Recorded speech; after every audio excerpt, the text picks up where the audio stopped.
I was with some couples recently that were asking me to show them how to speak giraffe in couples relationship. And one of the women said to her husband, "I want you to understand me." He says, "I do understand." She says, "No, you don't." "Yes, I do." "No, you don't." 15 years they had that dialogue. Words are windows or they're walls. They sentence us or set us free. When I speak, when I hear, let the love light shine through me. It always seems funny for me to introduce myself as a giraffe teacher because giraffe is not my mother tongue. My mother tongue is the language of Jackal. I don't know if any of you have ever heard Jackal spoken. I hope not, because it's a language that I believe is at the root of violence throughout the planet, because people who are taught this language of Jackal have a difficult time resolving differences with other people peacefully, and people who are taught this language have difficulty sharing resources in a fair and equitable manner. So I hope that they have outlawed this language in Denmark, so you've never heard it. But just in case you ever come across it, I'd like you to at least be aware of what I mean by the language of Jackal. Let's assume tonight that you're my students and I give you a task to do. But instead of doing the task, you sit at your chair drawing a picture of me with a knife in my back and blood spurting out. Now, how do I evaluate you if I am a Jackal-speaking person? You're mentally disturbed. See, this is typical of the language of Jackal. When you have a difference with somebody and you don't understand why they're doing what they're doing, you think of what's wrong with them. So when you are a Jackal-speaking person, you have a very large vocabulary for judging who is what. Or let's say tonight I use some words that you don't understand. You're a slow learner. But what if you use some words that I don't understand? You're rude and socially inappropriate. What if I speak so rapidly you can't follow me? You have an auditory problem. What if you speak so rapidly I can't follow you? You have an articulation problem. See what a language this is. What a violent language it is, that when there is a difference, you think in terms of what's wrong with the other person. The psychiatrist Gerald Jampolsky says that as human beings, we have a major decision to make each moment. Do we want to be right or do we want to be happy? You can't do both. Jackal is the language of those who want to be right. Because the whole time you're taught to think and communicate in Jackal, you are always up in your head analyzing who is what. Who's right, who's wrong, who's normal, who's abnormal. Now, why did I shift from speaking Jackal to learning a new language? Well, I found that this language that I had been taught was not one that made it easy to live in harmony with my values. There are certain things that I value very dearly, and I found that this language got in the way. Instead of helping me live in harmony with my values, it interfered. So what are the values that led me to search for another language? I'd like to clarify the values upon which the language of Giraffe is based, with a song written by a woman in the United States who studied Giraffe with me for a while and wrote this song to clarify the quality of relationships that I value highly, that I developed Giraffe to help me live in harmony with. This is a song called Given To. I never feel more given to than when you take from me. When you understand the joy I feel giving to you. You know my giving isn't done to put you in my debt, but because I want to live the love I feel for you. To receive with grace may be the greatest giving. There's no way I can separate the two. When you give to me, I give you my receiving. And when you take from me, I feel so given to.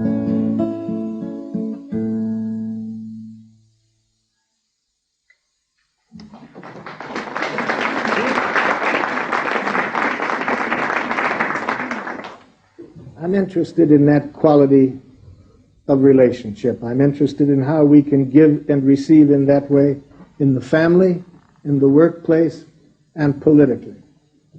I think it's not only possible for us to do business that way, I think it's our natural state. I think we are intended as a species to relate that way. So I have been interested in the people who are able not only to believe in that quality of connecting between human beings, where people do things purposely to enrich one another's well-being. They don't motivate through fear, guilt, or shame.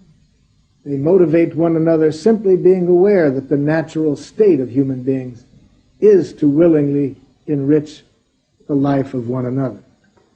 So I've been interested in the people who live that way, and studying them is when I came across this language of Giraffe.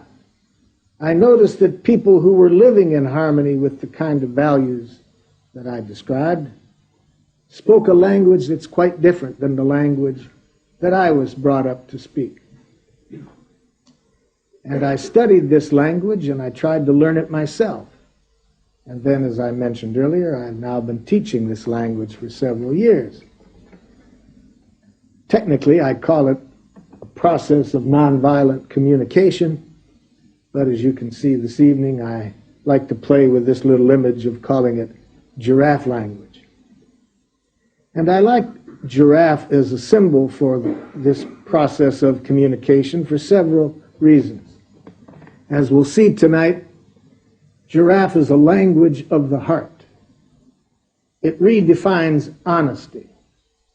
You see, when we are Jackal-speaking people, when we say we're honest, what we mean is we tell other people what's wrong with them.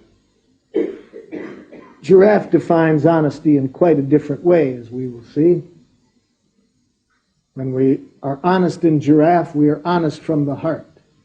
We have a way of openly revealing what's going on within ourselves without in any way using language that criticizes, diagnoses, judges, interprets, or attacks others.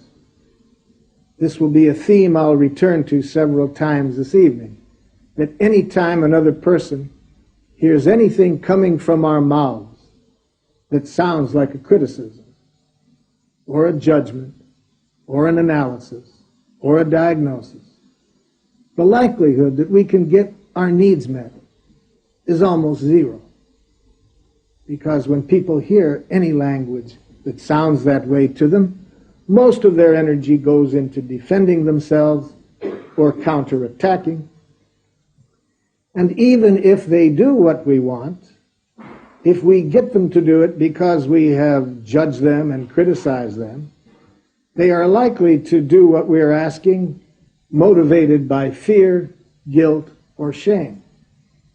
And the second reason why I like the image of the giraffe is a giraffe can see into the future better than other animals because of its height.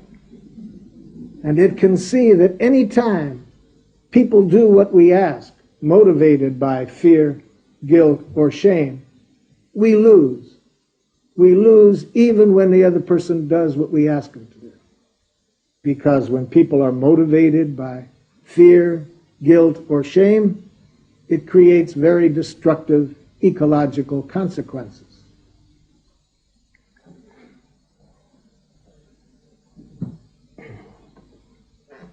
I grew up speaking a rather harsh dialect of Jackal. I grew up in Detroit, Michigan, in the United States, and there I spoke a dialect of Jackal called street Jackal. For example, if somebody pulls out in front of you in traffic, "You idiot!" That's on a good day.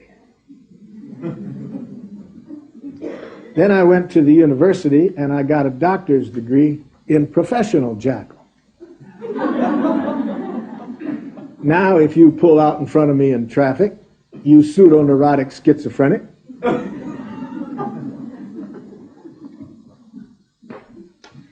so I saw that the profession I had been trained in was just teaching me a more sophisticated way of criticizing and attacking others. It taught me a way of mentally diagnosing and analyzing people, which is what I thought was the problem that got them to see me to begin with. So I decided that Giraffe would be a much better process even in the counseling situation, which is one of the reasons I gave up being a professional Jackal. Well, I went to a shrink in a clinic near me. He said I was a case of total pathology. I said, "Shrink, I knew that before I came in. I need someone to care, not just analyzing." He asked me if I had any strange habits. Oh, I said a few, but I was always willing to learn some more. So he gave me some pills. He said to take them each day. But I said pills wouldn't take my blues away. I said, "Shrink, my blues come from people like you, who know what I am, but not what I've been through." See, folks, he was one of those old-fashioned doctors. He still thought you needed a prescription to get drugs. Well, that shrink saw what he was trained to see. He just never got around to seeing me. So I left that shrink. I wasn't impressed. And now there's two who flew the cuckoo's nest.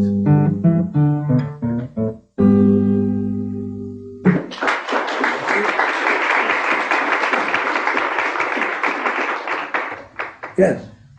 How do you deal with people who still talk the Jackal language? How do we deal with people who still talk to Jackal language? As we'll see this evening, I'm going to show you how to use one of the most marvelous technological devices that's ever been invented. And when you know how to use this technological device, you can speak Giraffe no matter how the other person speaks. So tonight I'm going to show you how to use Giraffe Ears.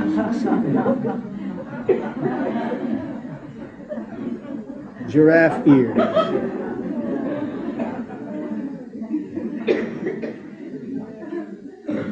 For example, to show you, give you a little preview about Giraffe Ears. I was working over in the West Bank in a refugee camp with there's about this number of people in a mosque. There are probably more, but the women were behind a screen in the back, so I don't know how many women were there. But there was about this many men sitting up front. And when it was heard that I was an American, one of the men jumps up and he screams at me at the top of his voice, "Murderer!" And then several other people jumped up and started calling me names. "Child killer! Assassin!" Boy, was I glad to have my ears with me that day, I'll tell you. Because as we'll see, when you put on Giraffe Ears, you learn to hear the human being behind the message. You learn to turn your attention to what that person's feeling, what that person's needing. When you do this, as soon as you put these ears on, there are no jackals. When we have these ears on, we become conscious that Jackal-speaking people are simply giraffes with a language problem. When we put these ears on, we are very conscious that there is no such thing as criticism, judgment, attack. Because when we have these ears on, we are conscious that all criticism and judgment is simply a tragic expression of the speaker's needs. So with such ears, we just learn to hear what the person is feeling and needing. Now, this gentleman that started to call me a murderer, about an hour later invited me to a Ramadan dinner at his house. You see, the power of these ears. So aren't you excited to be able to get a pair of these and be wearing them out in the public? The other nice thing about it, if you're shy, you don't even have to wear these things. I'll teach you tonight how to put on a pair internally so that no matter what language the other person is speaking, you learn to tune in to that person's heart and hear what that person is feeling and needing. But we'll get to that. Now, I was very glad that I didn't put these ears on that day. Because if somebody calls me a name and I put these ears on, it's a different world. Now I have a choice which end to put in. See, if I put the ears on this way, I take the message personally. Because somebody calls me a name like a murderer, I start to feel like PPPPPT. Piss poor protoplasm, poorly put together. I don't know how to translate that into Danish. I'm sorry. This is a horrible set of ears to have on, because if you put these ears on and somebody calls you names, you really start to think there's something wrong with you. You take it personally. Then it's very scary to be out in a jackal-speaking world, because as we all know, you're going to hear a lot of judgments when you're in a jackal-speaking world. And if you put the ears on this way, you're going to end up feeling like PPPPPT a good deal of the time. You'll know that you have these ears on if you spend a good deal of every day feeling depressed, guilty, or full of shame. That tells you you've got these ears on turned this way. Well, now, of course, we could put the ears on the other way when somebody calls us a name, and now we tell them what's wrong with them for telling us what's wrong with us, you see. And you know you have the ears on going out this way when you feel angry. Anger tells us we have jackal ears on judging other people. Depression, shame, guilt, we've got them on this way. So I'm not here to teach you how to use these tonight. My experience is in the countries in which I work, people have had ample opportunity learning how to use this technology. I'll start with the assumption tonight that you don't need to be shown how to put on jackal ears.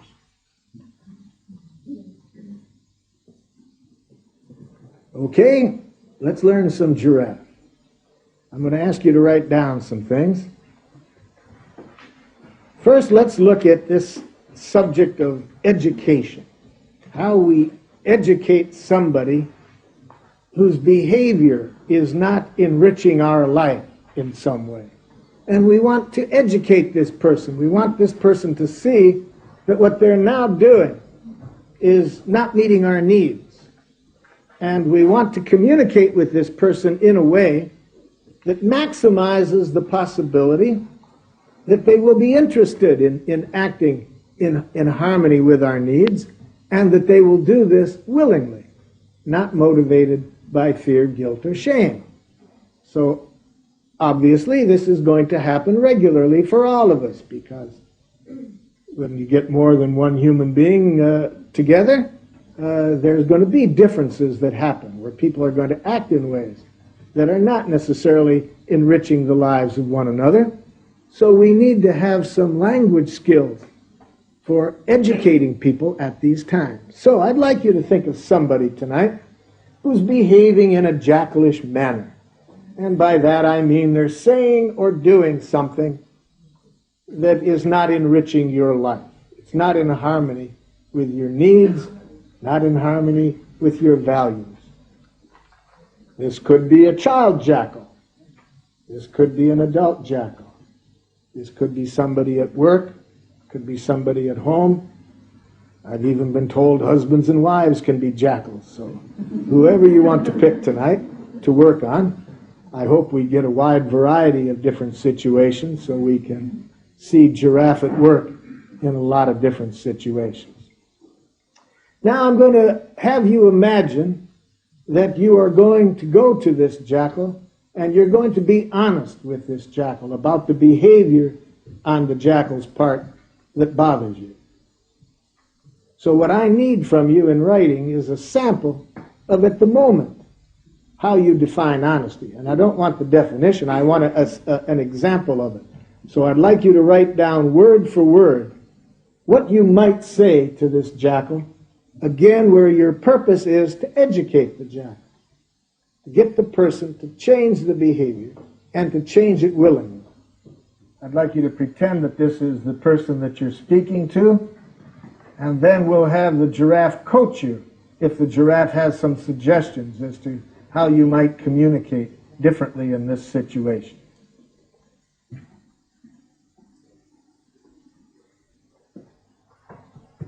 Don't be afraid of the jackal, he has no teeth.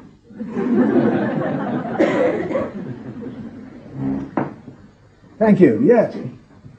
I've chosen a person I work with. Somebody at work.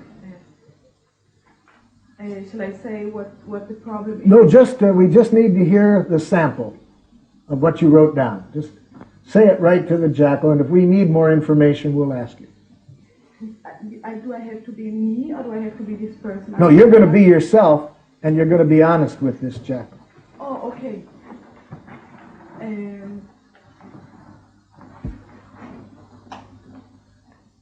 I do not feel too well when you approach me.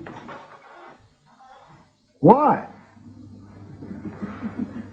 I don't feel you respect me. Ow! Excuse me. Almost any time you say, I feel that you, your likelihood of getting what you need is almost zero, and you're very likely to get a person being very defensive, because notice that you said, I don't feel that you respect me. That's an analysis of the other person. Remember what I said a few moments ago. All analysis, when we are giraffe-speaking people, we are conscious as a tragic expression of our needs.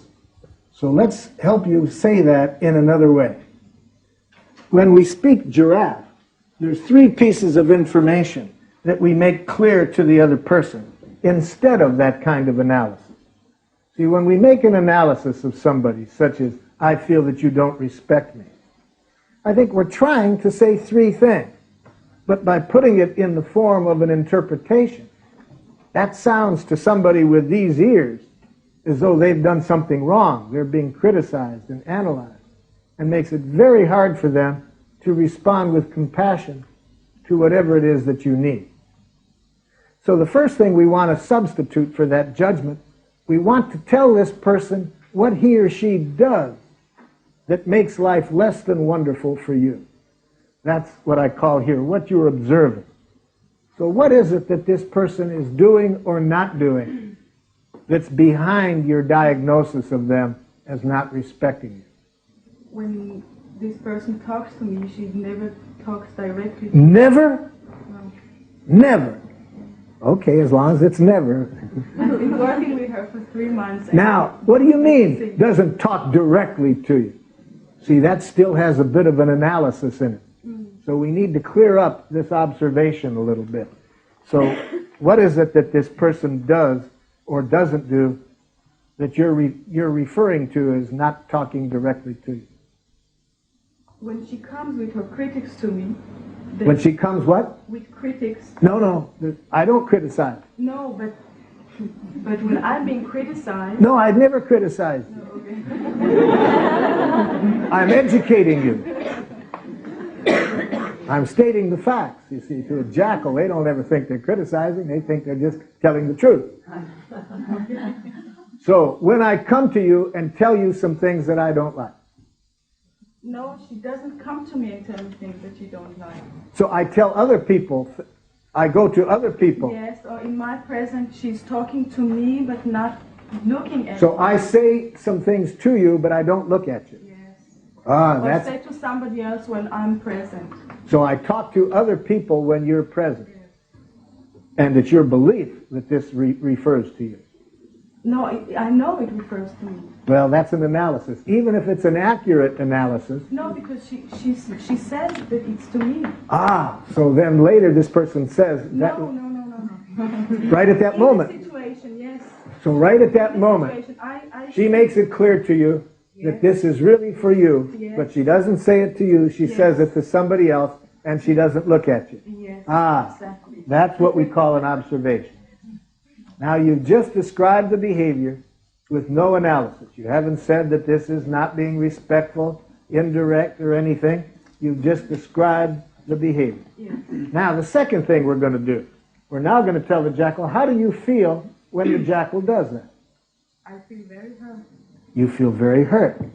The giraffe is dancing. That means that you were expressing a feeling. Third, why do you feel that way?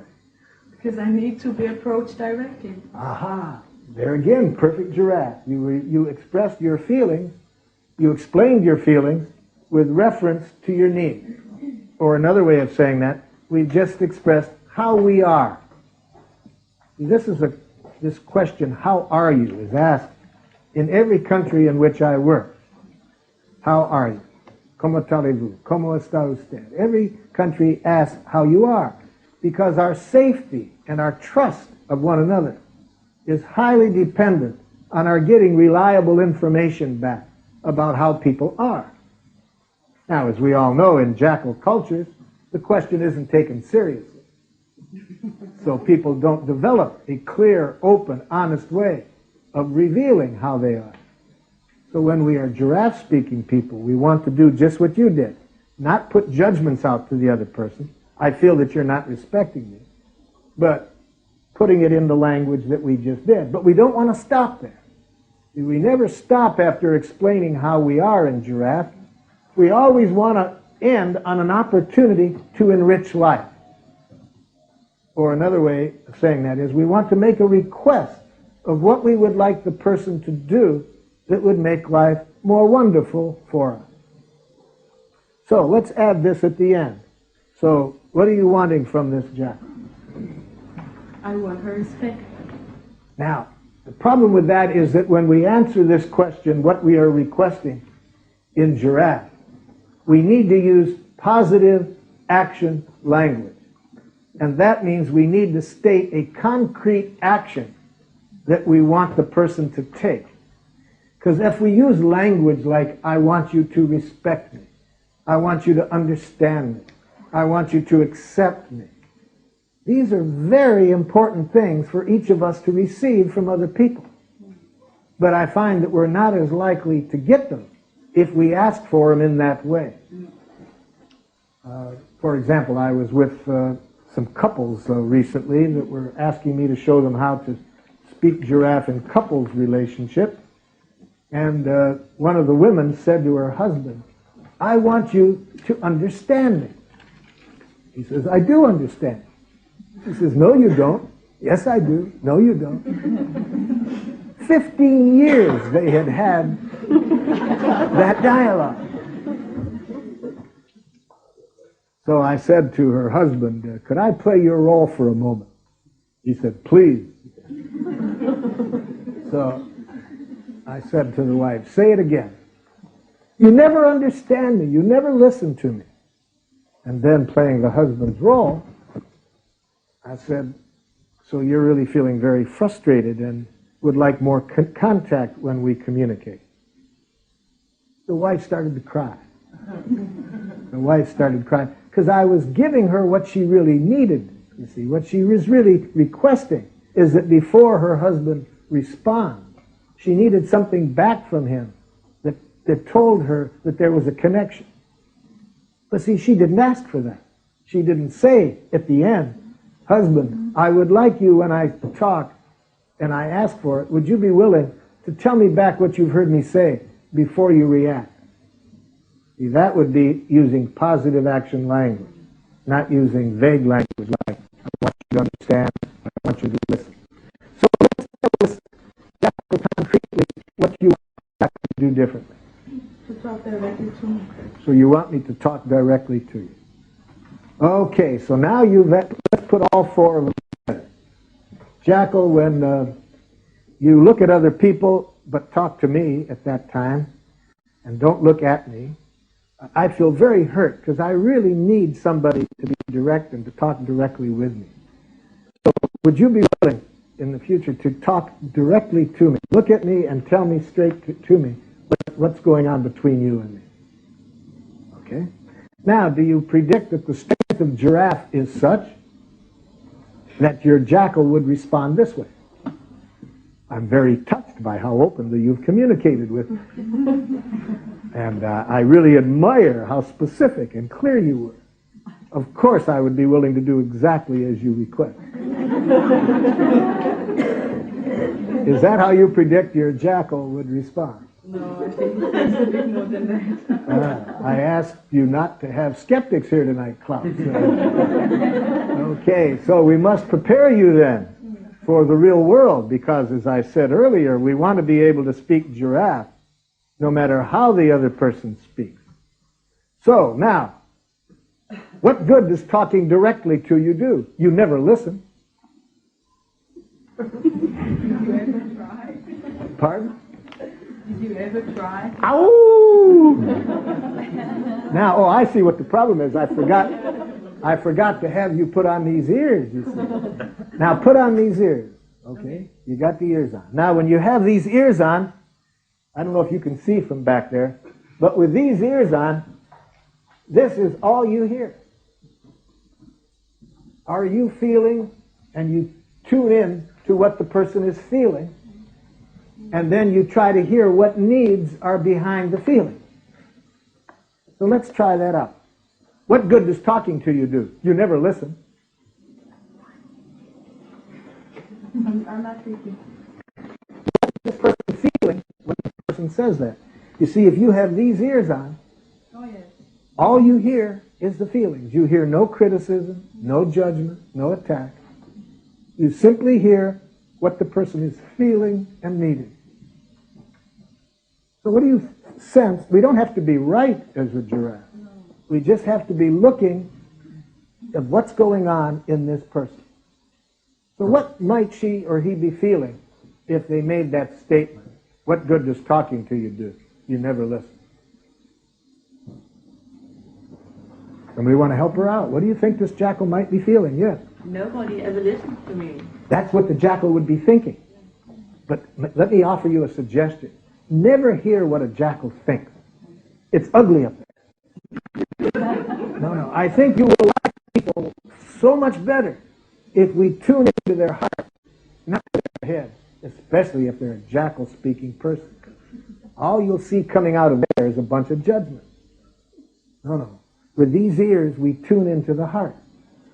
What is it? What might this person be feeling who says, what good does talking do? You never listen. Maybe frustration. Maybe frustration. We don't know for sure. We have to check it out. Yeah. It feels neglected. Pardon? Feels neglected. Now we have to watch out for words like neglected because that's more what the jackal thinks. They think they're being neglected. When we are giraffe-speaking people, we only use words for feeling words that clearly capture our emotion and that aren't really words for describing what others are doing to us. Let me give you several of those words so you can start to develop giraffe ears for feeling words. Jackal, I feel used. See how that describes what somebody's doing to you. It doesn't say how the jackal feels. I feel misunderstood. I feel cheated. I feel rejected, neglected. I feel ignored. Aren't there times when you think somebody's ignoring you? Don't you feel relieved? At other times when you think somebody's ignoring you, don't you feel hurt? So you see how words like that really don't capture what's going on inside. So if we speak a word like, I feel neglected, somebody with these ears is going to hear that much more likely as an attack, a criticism of what they're doing. So frustration, yes, but not neglected. How else? Any other guesses as to what this jackal might be feeling?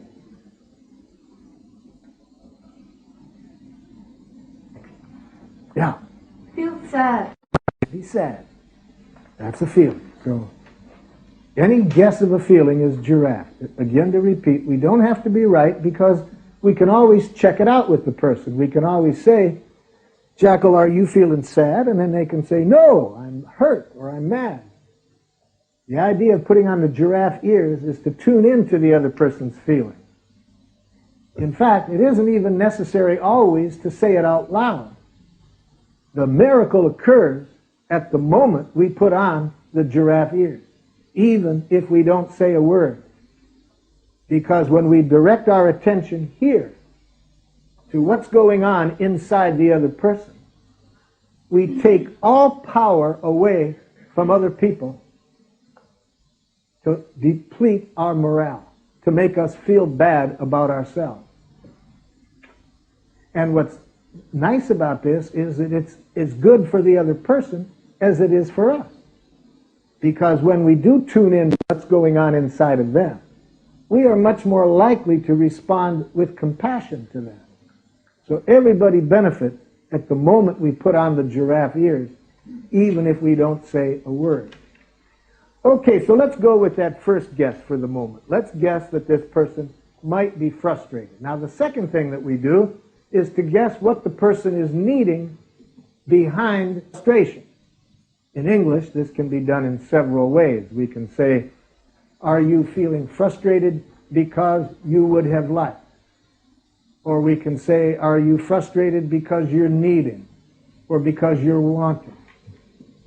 The language doesn't make so much importance here as that we look for what is the need that isn't being fulfilled when this person says, what good does talking to you do?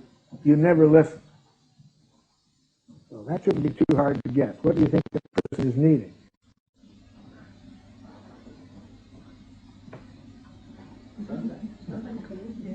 So somebody to listen. So let's check it out.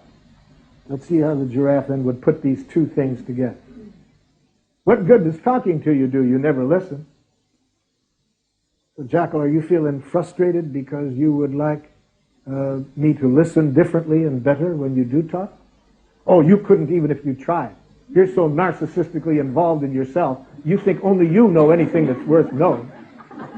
I'm not the only one that thinks that.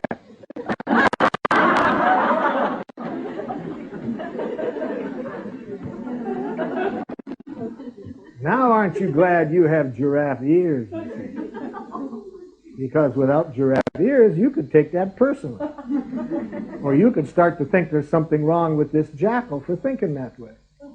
And at the moment that you would think in either of those ways, the chance that both you and the other person are going to get your needs met is not very good in my experience. But with giraffe ears, we hear no criticism in what the jackal just said. We know that that's the more something sounds like an attack, the more pain the other person is in. And that's just an unmet need. It's a gift. It's to give us an opportunity to enrich this person's life. An opportunity because we hear it as a request, we don't hear it as a demand. Because as giraffes, we can hear other people's needs, but we don't lose our own boundaries. We don't necessarily give up our needs to fulfill the other person's needs. As a giraffe, we are conscious that what people need most of all is contact. They need to feel that their needs matter, and that doesn't mean we have to do what they're asking, but that we accurately receive what they're needing. So how could the giraffe respond to that complicated message? You couldn't listen even if you tried. You think only you have anything worth saying. Well, there's other people with some intelligence around here beside you. So, Jackal, it sounds like you're really annoyed and you'd like me to acknowledge that other people have something of worth to offer. Oh, but you couldn't, because you're really a very sick person, you know that? So you're feeling kind of hopeless about whether this could happen, and you'd like me to change, but you're not sure that I can. Notice this poor Jackal is kind of dazzled.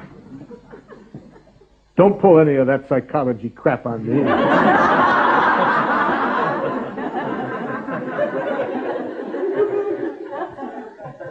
Well, why wouldn't the Jackal think that? Because, you know, with this kind of ears, you feel somebody really trying to understand you, and this isn't the way most people in your life have responded to you when you're judging them like that. Of course, a Jackal might start to feel some suspicion, wonder whether this is a new way of exploiting and manipulating people. What amazes me is how rarely this response comes back. And that's because even if the Jackal is a little suspicious, it feels so good to be heard, to have somebody genuinely interested in hearing what your feelings and needs are behind your statement. But even if that message does come out, you know, don't use any of that psychology crap on me. No problem if we have giraffe ears. We hear the feelings and needs behind that sentence. We may do it silently, because we know if we say it outside, out loud, the person may misinterpret us. But there, what do we hear? We hear the person might be feeling suspicious. And what is the need? He wants to avoid being exploited in some way that he's not familiar with. So we just hear the human being behind that message, as behind every message. So, any other questions you have about how we would speak giraffe with your Jackal? No, fine. I'm glad you offered that. That's a good learning situation for us. Any questions or comments about that situation before we turn to another one? Yes, sir. Your experience that Jackal speaking people change or learn when you speak giraffe to them? Is it my experience that they change when I speak giraffe? At the moment that I put on these ears, they're already changed. Because as I say, when I have these ears on, the other person is automatically a giraffe-speaking person. Because all I hear coming from them is feelings and needs. But I think I know that what you're getting at, and the answer would be yes to that. It amazes me how when we keep speaking giraffe ourselves, the other person joins us. Unless they hear a demand. We're going to be talking about demands in a few moments. See, in giraffe, we always end on a very clear statement of what we want. But now, a giraffe is very clear about the difference between a request and a demand. But jackals get these all mixed up. So, I was in Zurich, Switzerland about 6 months ago, and doing a weekend workshop. And on Sunday, the woman at whose house I was staying had a van, and so we were going to pick up 3 other women en route to the workshop.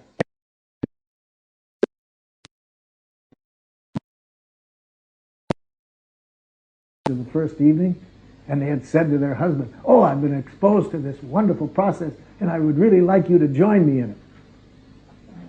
And it was amazing how each of the husbands responded in the same way, you know. "I don't have any problems communicating. You're the one that needs that, not me." Something like that. Well, you see, the problem was these jackal husbands, instead of hearing the excitement and to hear their wives requesting that they join them in this new thing, they heard a demand. And when jackals, or anybody, hear a demand, they see their choices as submission or rebellion. So that day in the workshop, we had to learn how to help their jackals hear this as a request, so that then they could make a choice about whether they wanted to engage in this kind of learning, and not that they feel they had to. So while we're on that topic, let me make clear for you all the difference between a giraffe request and a jackal demand.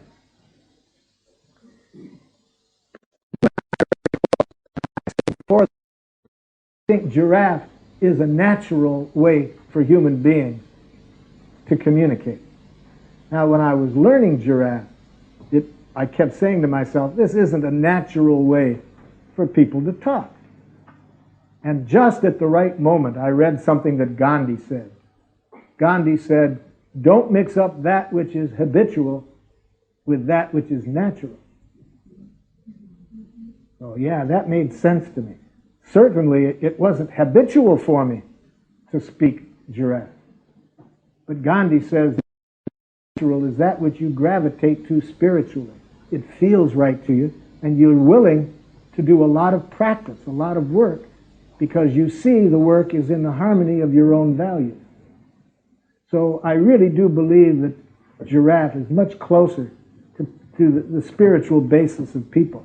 And they feel that talking in this way makes more sense, intuitively, to talk just about what they feel and what they need, in spite of the fact that they may have to do a lot of practice, in spite of the fact that for a while, until we learn how to use these ears, it can be kind of scary, because it requires being open and honest in a pretty vulnerable way. And we know that until the other people do join us, we're likely to hear a lot of things coming back that we're going to need these ears on.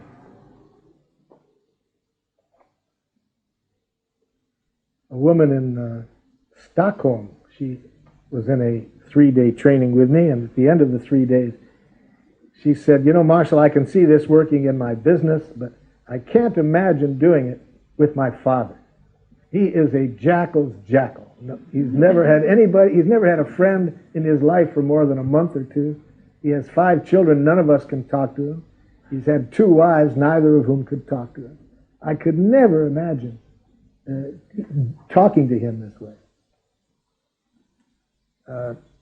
About 6 months later, I returned to Stockholm, and this woman greeted me at another workshop, and she said, Marshall, do you remember at the end of the previous workshop, I told you how I could never do this with my father? I said, no, I don't. I hear that from a lot of people. So, I can't remember. She says, anyway, I don't know what possessed me, but I went home, and he greeted me at the door and said, another workshop, wasting your money on another one of those things? And she said, Marshall, before the workshop, I would have said, but Father, I'm 50 years old. I can spend my money as I want to. And then we would have an argument for sure. And this time I stopped and I put on my ears and I said, Dad, are you worried because you want to be sure that I'm saving enough money to protect myself? And she said, Marshall, within a few moments, he was opening up and letting me see a soft side of himself that I never thought I was going to see in this lifetime. And since then, my brothers and sisters have been saying to me, what are you doing with him? We've never seen him respond this way. The magic of Giraffe Ears. The other person will join us. Maybe not that rapidly all the time. Let's have another situation. Who's got another jackal for us to tame?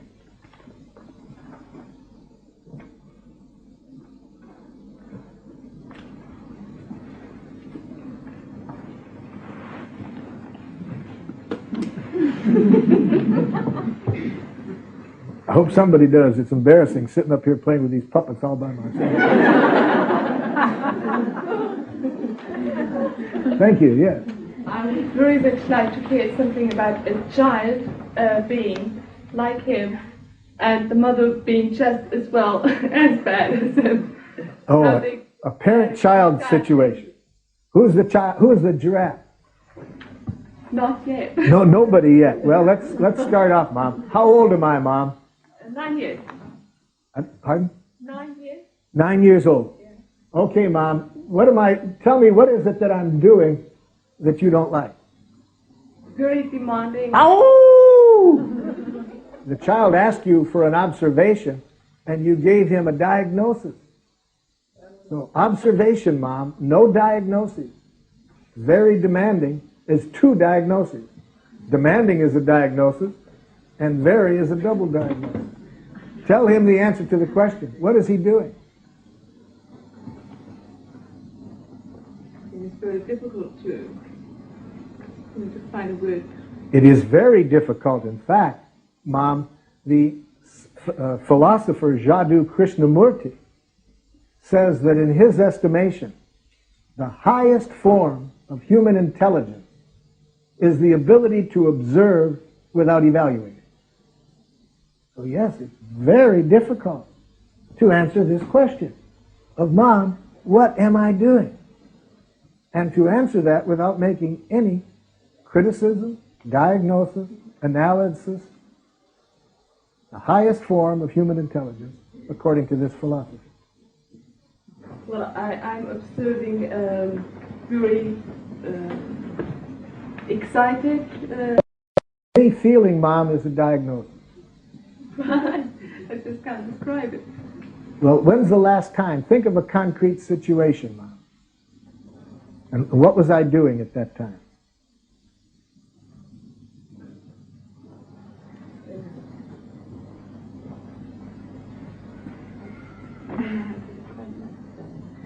You said very demanding. Is it something that he asked you 3 or 4 times for something, even when you have told him the reasons why? He won't be able to have it. He just wants to have things which I know that I can't give him. Hold it, Mom. You said can't. Can't is pure Jackal. He knows you could if you wanted to. So why would you lie to him? See, there's no word for can't in giraffe. If we're an honest giraffe, we don't say can't. We say, I don't know how to, and I want to be shown how to, or I don't want to. If I say I can't, then I mean that I don't want him to have these things because I think it's not good for him. Okay, now we're coming closer. So now, I want this candy. I want this candy. I want this candy.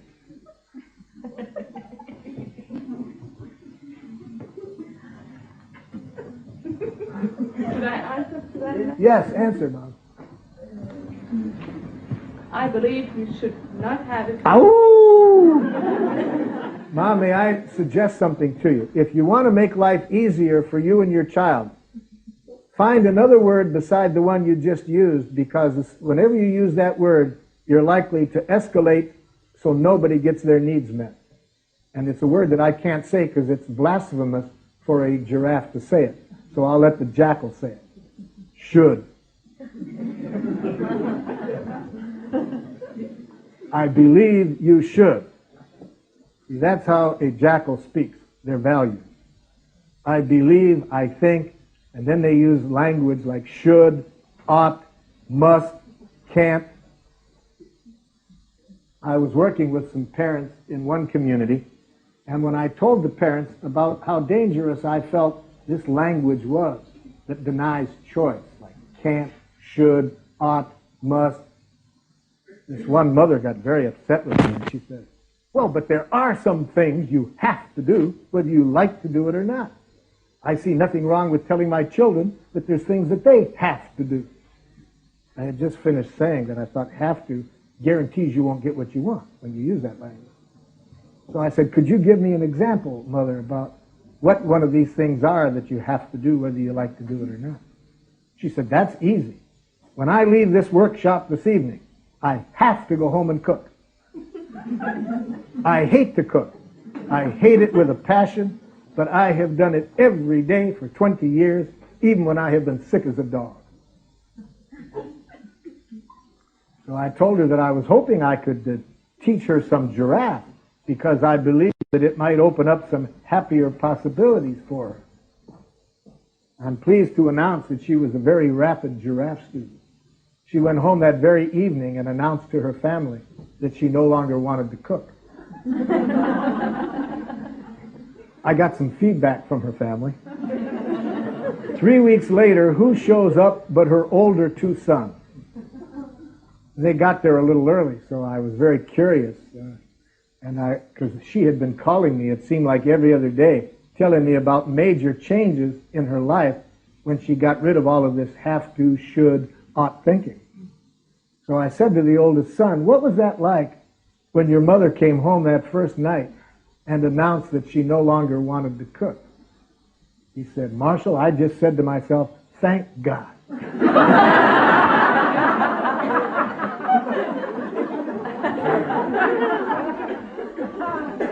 Well, I said, John, how did you come to that? He said, I said to myself, now maybe she won't complain at every meal. You see, when we trick ourselves into thinking we should, ought, must, have to, we lose connection with the real purpose, with how it serves life.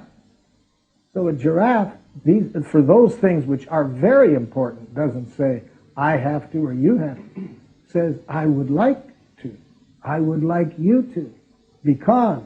And then we want people to see clearly how it serves life. But we know that if you use language that denies choice, have to, should, ought, must, can't, that makes it hard for people to stay conscious.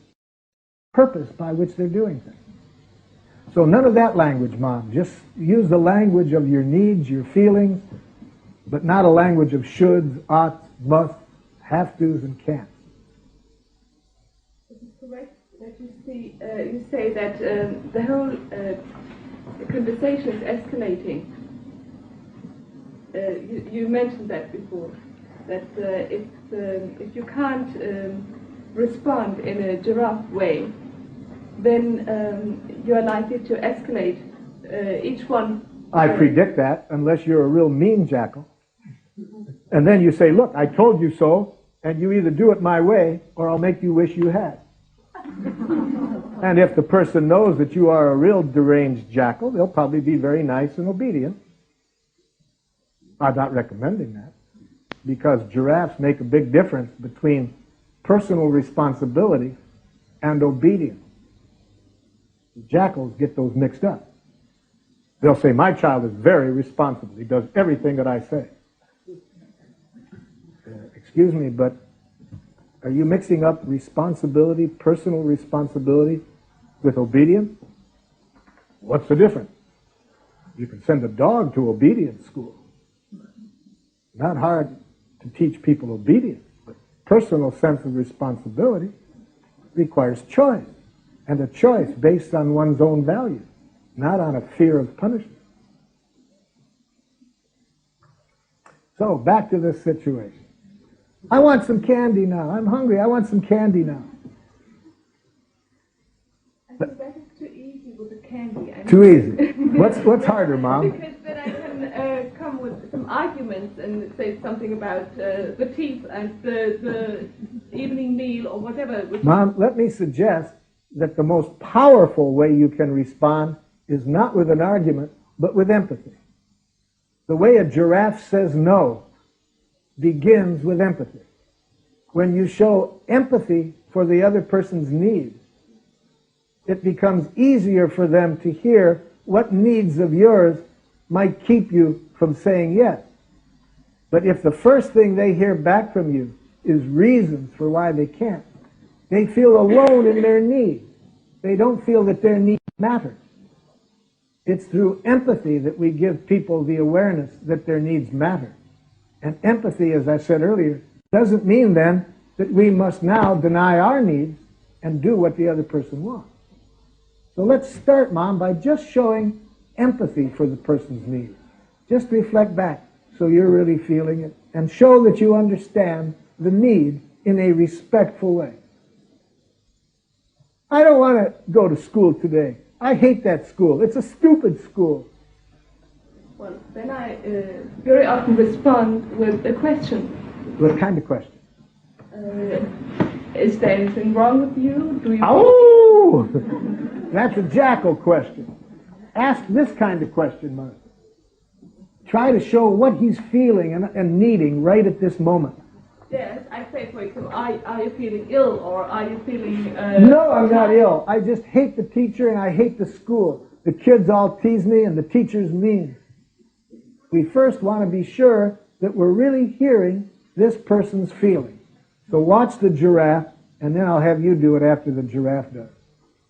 I hate school. The teacher's really mean, and the kids all tease me.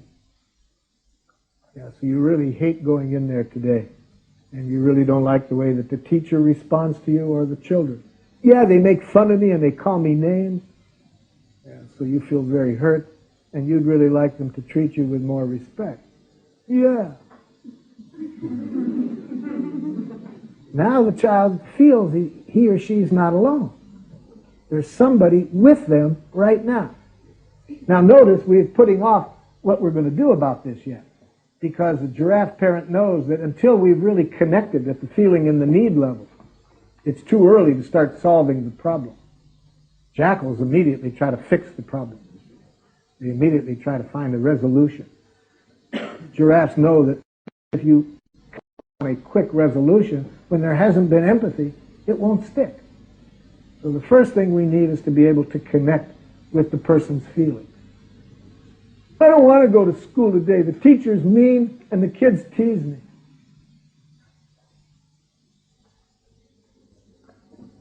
So your feeling, connect with the person's feeling.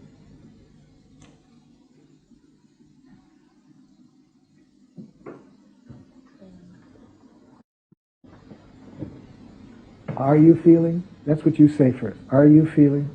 Are you feeling hurt? Because? It's because there was calling your name. Now, notice that we say in giraffe, are you feeling hurt because you? Now let me show you the importance of that. You see, let me digress for just a moment. Let me show you how a jackal parent trains a child to be a jackal child. Notice how the jackal parent expresses feeling. It really hurts me when you don't clean up your room.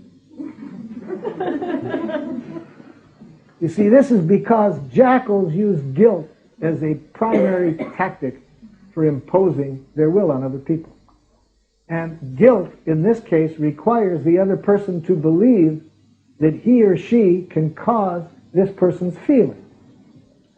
So when a when the jackal expresses their feelings, they don't do it this way. They don't say, I feel hurt because I.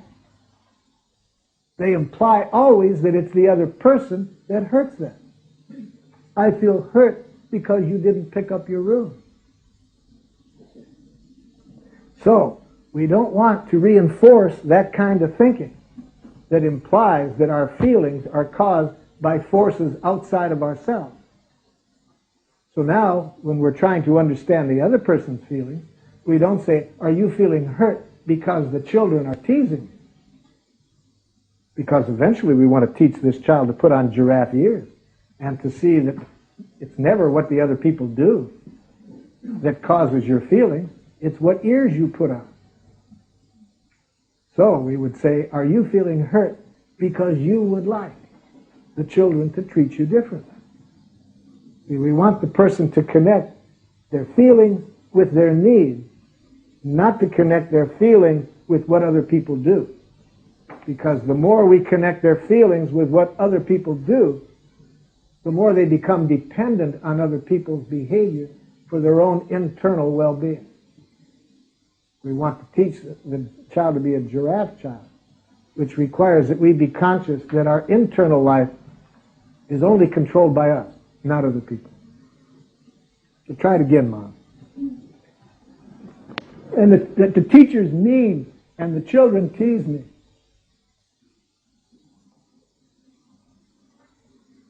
Are you feeling? Are you feeling hurt because you want to be with the others, or you? I want them to, to talk nice to me and not to tease me. Yeah. So do I have to go to school today?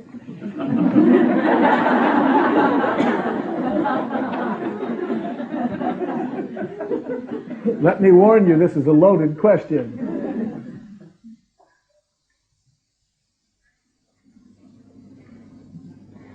Let's hear how the giraffe parent handles that. I'm not sure what you're asking me when you say, do you have to? Well, do I have to? I'd be glad to tell you what I would like you to do, but only if I'm sure you don't hear it as what you should do or what you have to do. Because I'd really see the parent wants to have his or her authority respected. That means that we certainly want to let the child benefit by our experience, by our value. But we want the child not to think that because we have certain values, they have to do what we want. So if you'd want me to tell you what I'd like, I'd be glad to. Yeah, I'd like that. I would like you to go to school and wear giraffe ears. Huh? What do you mean? Well, it would be my hope that you could learn how to respond differently when people call you names. How? I'd like you to learn to put on giraffe ears. What's that? I'd be glad to show you. So that would be what I would want as a parent. I'd want to show him how to not give the teacher the power to make him feel bad. Not to give other people, the children, the power to make him feel bad. When my oldest son went to a Jackal school for the first time, he had gone for about the first 6th grades to a giraffe school that I had helped create. But then he went the next year to a Jackal school for the first time. So when he came home from school the first day, I said, school, Rick? He said, okay, Dad, but just some of those teachers. I said, what happened? He said, I wasn't in the door more than one minute. I just walked in the front door, and some man teacher comes running over to me and says, my, look at the little girl. Can any of you guess what the teacher was reacting to? Yeah, my son had long hair at the time, before you saw many men wearing long hair. So I was thinking some rather jackalish thoughts to myself at that moment about a teacher who would greet a child, a brand new child in a school that way, and then use the word girl as though it's an insult. So I was kind of boiling on the inside, and I said, how did you handle it? He said, I did your thing, Dad. I just heard him with giraffe ears. I said, you remembered to do it under those conditions. I feel wonderful about that. What did you hear? Well, it wasn't hard. I just heard that he was feeling irritated and wanted me to get a shorter haircut. I said, how did that leave you feeling? He said, Dad, I felt sad for the man. He was bald and seemed to have a thing about hair.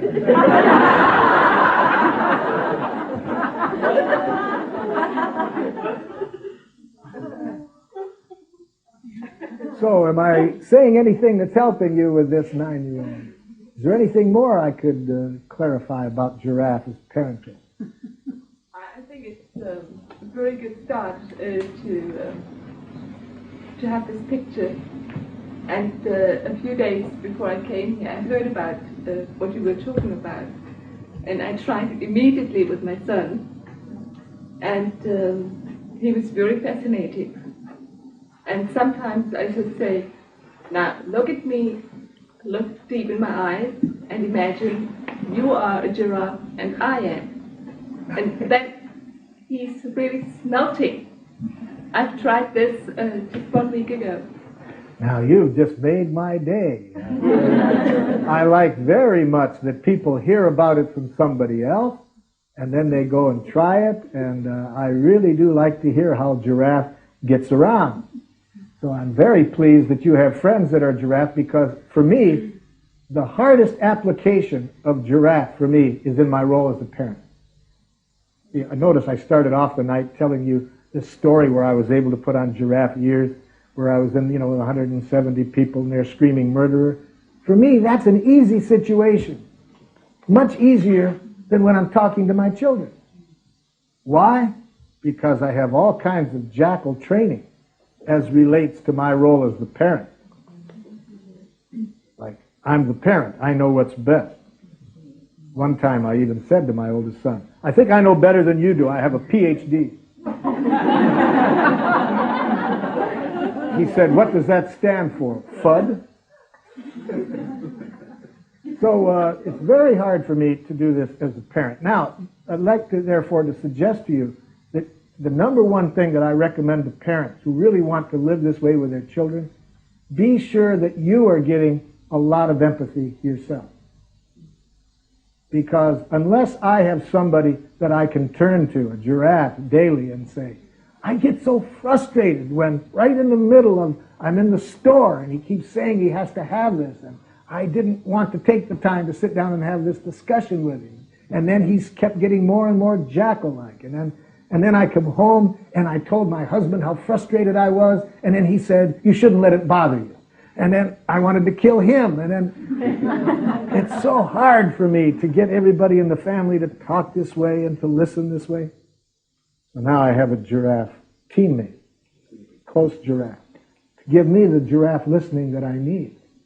The more I have that quality of listening, then the more I can apply this with my family.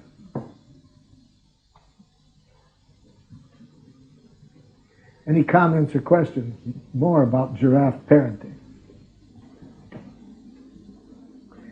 You know, we had a session in, where was that? San Diego, California, about 3 years ago, where we have children and coming with their parents to an evening workshop like this.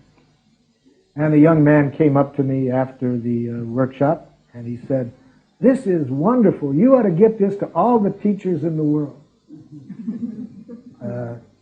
So I thanked this 9-year-old gentleman for his vote of confidence. And I said, "But that's a lot of work for me to do all by myself. I'll need your help." He says, "What can I do? I'm just a kid." And then I suggested some things he could do. Well, the next night we open to the public like this one tonight. And who comes but his teacher and the head mistress at his school. Because one of the things we said that he could do is go and tell them that he got a lot out of it and he would really like them to do. Now, I'm very pleased to announce that if you go to that school now, the Master's School in San Diego, you will see it has declared itself a giraffe school. All of the parents, all of the teachers, all of the students have studied giraffe together. And there are several other schools like that in the United States and now some other countries where we show the schools how to set up the school on a giraffe basis so that the school functions in harmony with it. I've written a book about that called Mutual Education, and it's published only in Swedish. Some of you can probably handle that. So if any of you are interested afterwards, I'll give you the title in Swedish. Yes?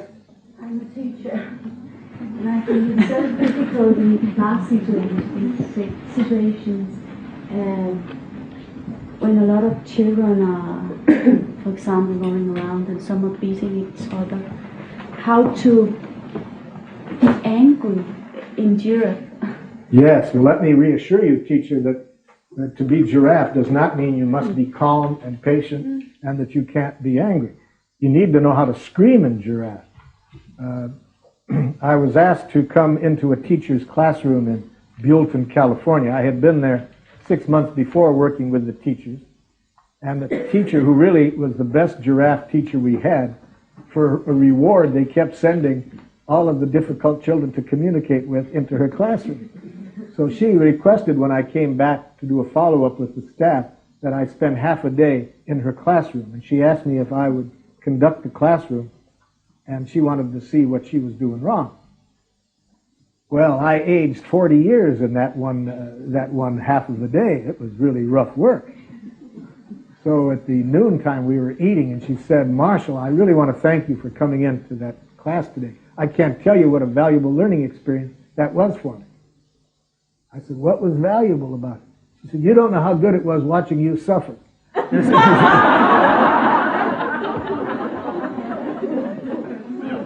You see, the transition from a jackal system to a giraffe system, that transition is a very difficult one because in a jackal system, they control people through punishment and reward. Now, when people have had that kind of control by the adults, they don't know internal control. So this transition period, it can really age the giraffe parent or the giraffe teacher. So it is one that, especially where the person needs a lot of emotional support from other people. And very often, unfortunately, the teachers tell me instead of getting that support, they get jackaled by the administration. You see, who come in and the class isn't in order in the way they have defined it. So, pick a situation, and I'll see if I can show you more concretely how this can be applied. So, 2 children are fighting. Okay, now, in one school, they wanted me to, the school that had the most fighting in this school district, they wanted me to demonstrate how to deal with children who were fighting in a giraffe way. And they had the educational television people come to the school that day with their cameras, and the teachers were notified that if there was a fight that day, they were to bring the two fighters down to me in the courtyard, and then we would make a videotape of me solving it. And that morning, I remember that the school administrators, worrying about all the trouble they had gone to get the television people there, they said, what if there isn't a fight today? Well, no problem. About one time I looked up, they were lined up about 8 deep, waiting for me to do it. So now how do we deal with this? So here's two people fighting. Pretend like this is a jackal. He starts, give me that ball. No, you're hitting each other. Now, of course, you got to, first of all, stop it, using whatever force is at your disposal. So maybe I have to hold them by their ears. Now, what do? I put on my giraffe ears, and even if they're speaking jackal, I translate it into giraffe. He's always butting into everybody's game and thinks he's better than everybody else. That's a lie. I do not. Excuse me, jackal too. Excuse me. So you feel very frustrated and grabs the ball without asking, and you would like him to ask first. Yeah. See what I did? I just put giraffe ears on, translated the jackal language into what his feelings and needs were. Now, Jackal 2, could you tell me what you heard him say? He's lying. You see, excuse me. Could you tell me what he said? He's always making up stories. Could you just tell me what he said? Say it again. I heard him say that he gets frustrated when you grab the ball without asking, because he would really like you to ask before you grab it. Yes, but he never gives it. Excuse me. Can you tell me back what you heard him say? Incidentally, this same process that I'm demonstrating, I use it each year in my work. Sometimes these are two groups that I'm dealing with, not two individuals. Recently I was with a group of immigrants on one side and a group of landowners on another that had had progressive acts of violence between the two groups in their community. About a month after that, I was with a police department and some citizens who were accusing the police department of racist characteristics. I'm also doing some work between Palestinians and Israelis, between some Croatians. Marshall, please, will you talk a bit slowly? Thank you. Between some Croatians and some Serbians. The process is exactly the same that you're seeing me demonstrate between the two children. People often do not have a language that helps the other person to see what's going on in their heart. So you loan it to them as the mediator in this case. You hear the feelings and needs, and then you get the other side to say it back. Not going to be easy, because very few people are trained to listen. This is a world where everybody wants to talk and nobody wants to listen. But we're now also teaching the children, you see, another way of resolving differences. Now, the big problem, of course, is that what is the rest of the class doing while I'm taking the time to help these people communicate in this way? Well, one thing that they're doing, they're learning a new way of resolving conflict. And this will probably take less time, because once we have these two people really hearing each other and resolving it, understanding each other's feelings and needs, they're not as likely to have repeated conflicts in the future. Now, of course, as the teacher, this does take a lot of my time. Wouldn't it be great if they didn't need me in this role? So that's why I want to spend time with these students every day, learning how they can use Giraffe to resolve their own conflicts without my having to be involved. A teacher that I worked with has written a book called The Giraffe Classroom. It has a lot of activities for teaching students in the elementary schools how to use Giraffe themselves. And this can be woven in to part of the school program. This song came out of some work I was doing in public schools teaching Giraffe to children. I would work with them during the day, and then after school I would work with the teachers teaching them Giraffe. Can you guess who learned it easier? As with most languages, I guess. And I would usually start the day by asking the children, what do you wonder about? I ask that because in Jackal schools, they usually start with the assumption that the people who are the teachers know what is to be learned. And they don't allow much for wonder and active participation on the part of the students. So I like to start learning with wonder. I wonder what's worth learning. I wonder, I wonder, I wonder. So when I ask children this question, what do you wonder about? I would usually get wild and wonderful answers. So Ruth Bebermeyer, who was working with me at the time, she would write down these answers that the children gave to this little game. And she told her sister about it, and the sister taught first graders, and she went and tried it with her classroom. What do you wonder about? And she came back to supper that night very excited about how the children responded. And she said, I particularly liked what this one boy said. He said, I wonder why my puppy won't eat green Jell-O with grapefruit in it. So Ruth remembered these that she had been writing down, and so she wrote this song that night. Most of these answers came directly from the children. And of course, this song is called I Wonder. I wonder why my dog won't eat green Jell-O. I like the wiggly way it melts inside. I wonder when a turtle pulls its head in, is it so dark it's scared to be inside? I wonder if a rock likes being hard. I wonder if the sky likes being blue. I wonder if butterflies like butter. I wonder if you like being you. I wonder why I don't feel myself stretching when people say I'm growing every day. I wonder why I always have to listen to more words than I ever get to say. I wonder if the grass cries when it's cut. I wonder if the rain hurts when it falls.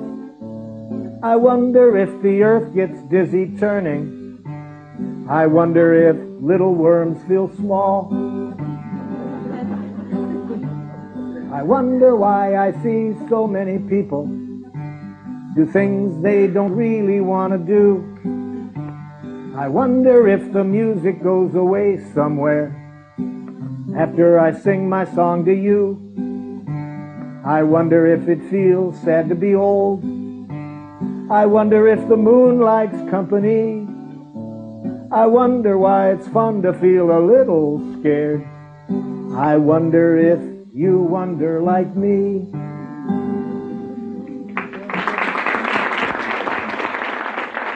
Thank you. Where have you been tonight, honey? Now, are you a jackal or a giraffe? Doesn't know yet. Because asking a question like that at the beginning of a communication is a good way to look like a jackal to the other person. If you really wanted to look even more jackalish, you would have asked a why question. Questions usually have a very intimidating effect on other people. Why? Because behind a relatively simple question like you just asked, there's often a lot of feeling. And unexpressed feeling, like hurt or sadness or frustration, almost always get heard by another person as aggression, even when they're asked in a very nice tone of voice. So, were there feelings behind that question, Giraffe? Yeah. Fear. That's the kind of thing that if we have fear, then we really need to bring it out on the table, because it'll be less likely to be heard as aggressive. So you're feeling frightened because of why? What need of yours is behind the fear?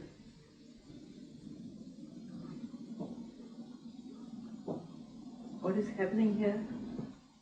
So is that your answer? Yeah. You're the giraffe, right? And you're feeling frightened. No.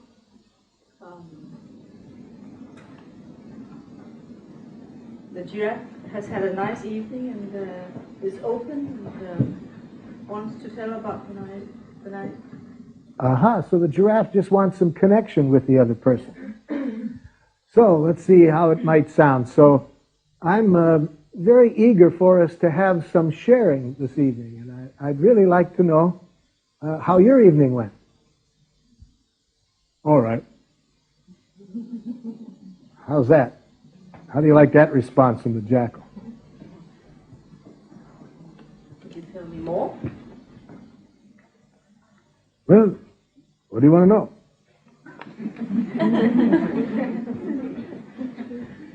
What have you been doing? Oh, just usual stuff.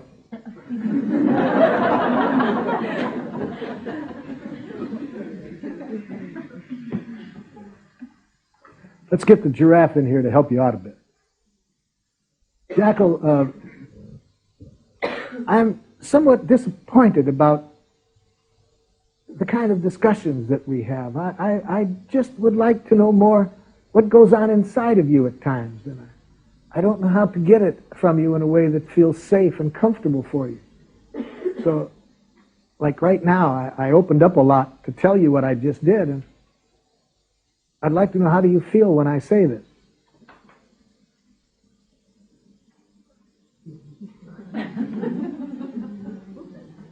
Well, I feel that now we already know it's not going to be a feeling. See? As soon as the Jackal puts the word "that" after the word "feel," you know the Jackal's up in his head. Oh, I feel that you got a right to ask. Yeah, and see, Jackal, like right now is what's happening, is what happens to me periodically in our relationship. I ask for a feeling, and I don't know how you feel. I told you, I feel you have a right to ask for whatever you want. But from that, I hear that what you think it's okay that I ask, but I don't know how you feel, Jackal. Like, how do you feel when I tell you that I would like there to be a different level of intimacy when we communicate? How do you feel when I say that? I don't have any feelings about it. Like, I sensed just there from the tone of your voice that you were angry. I'd like to know if that's so. No, I wouldn't say I was angry. Well, at least I know what you're not feeling. But what are you feeling then? I feel that you're pressuring me. Then you're feeling irritated? Well, that's what I said, isn't it? Well, I'd like to point out that you gave me a diagnosis of me. You said that you thought I was pressuring you. And I wasn't getting from you what I was really hoping to get from you. How are you feeling, Jackal? Why is it so important to talk about feelings all the time? Well, like right now, I can show you. Like when you just asked that question. I don't know whether you're hurt, scared, angry, confused behind that question. You seem to have a lot of feelings. But when I sense that you have the feeling and you don't say them, you don't know. So how do you feel right now when I tell you that? Well, it's not how my family communicates.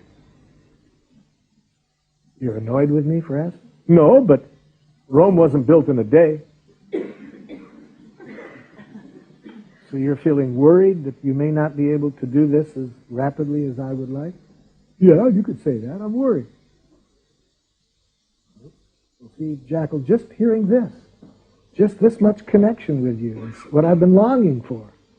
That we be able to connect with each other's feelings.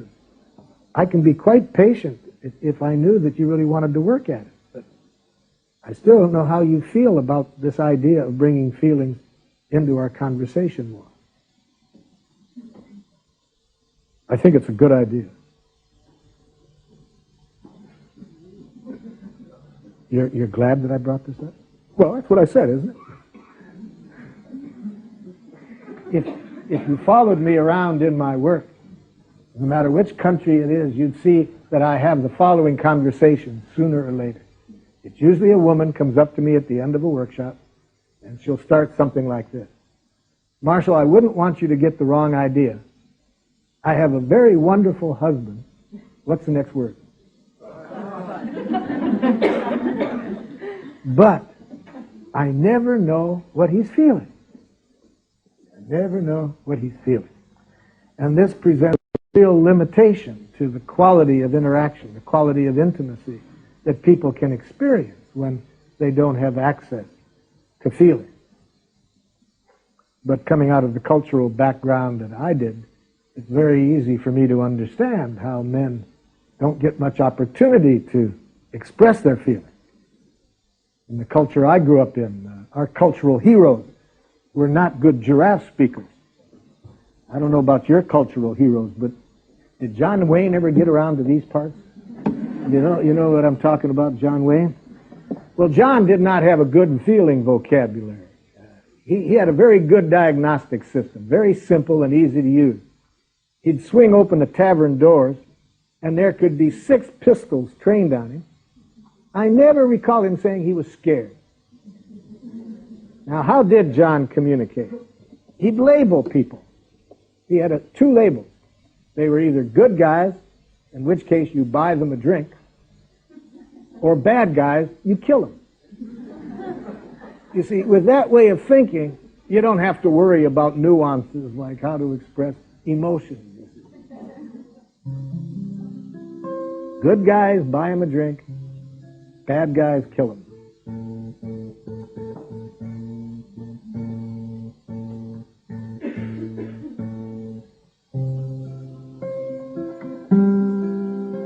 I grew up believing what was expected of me was to prove how strong and violent I could be.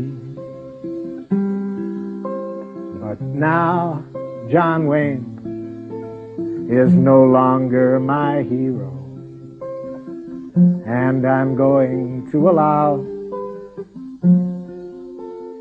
gentleness to show. I've been afraid to admit it when I've been lonely or sad. I thought feelings were weakness, and I thought weakness was bad.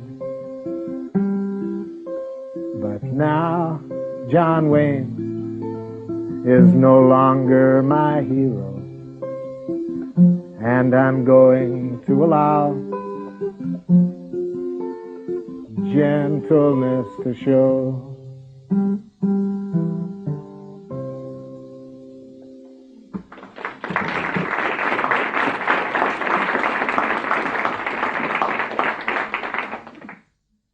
So I don't know, is this the kind of situation that you had in mind, or have I got, that is close to it. That's what I was afraid of. Yeah, such jackals are wide breeding jackals. You know, one of our best selling songs in the United States in the country and western field is by Reba McEntire. It's called The Greatest Man I Never Knew. And it's about her father. And in my work, if you'd see how many people have had fathers that they wanted a closer connection with. But I've also worked with the fathers, and I know what hell it is to be locked into that form of communication. Because they have the feeling, but they haven't had the cultural experience or training to get in touch with them. And that's a very lonely experience, to be inside there and not to have access to be able to do that. So that's why we need a courageous giraffe to be able to make the request to begin with in a giraffe way, and then not to hear attacks when the person says, quit badgering me, and this is not how real people communicate. Now, we just hear the feelings in that, because we know that this person will probably want it when they understand what it's all about. A man who showed a lot of courage invited his father to a 3-day business workshop that I did in Zurich, Switzerland. And at the 3rd day, this son said, Marshall, would you mind if I did some work with my father in front of the group? Well, I'd had lunch one day with his father, and I didn't think his father would be too comfortable with that. So I said, well, let me talk to him about it. So I said to the father, your son has said he'd like to do some communication in giraffe with you up in front of the group. Would you be willing to do that? It didn't look happy to him when I said that. He seemed very nervous about this. So we talked for a few moments, and I said, how about this? How about if I play your role, and you just have to sit there and coach me? He agreed to that. So now we're up in front of the group. The father is sitting here. I'm here playing the father's role, and then there's the son.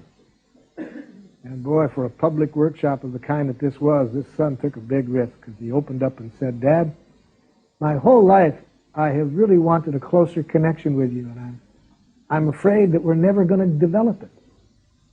And I want that more than anything in the world, and it's frustrating that I don't know how to bring it about. And like, it's really scary for me to have said that just now. I'd like you to tell me how you feel. And so I respond as the father and say, well, David, when I see how much you want this, I feel very touched and very moved, because I want the same thing. But I am scared to death because I don't know how to do it. And I'm also afraid that I'm not going to be able to do it well enough, and you'll get impatient and give up on me. And how do you feel when I say that? And now the son gets tears in his eyes and said, Dad, just this much is what I've wanted my whole life. So we had a couple more very powerful interchanges, and I turned to the father, and I said, how am I doing in your role?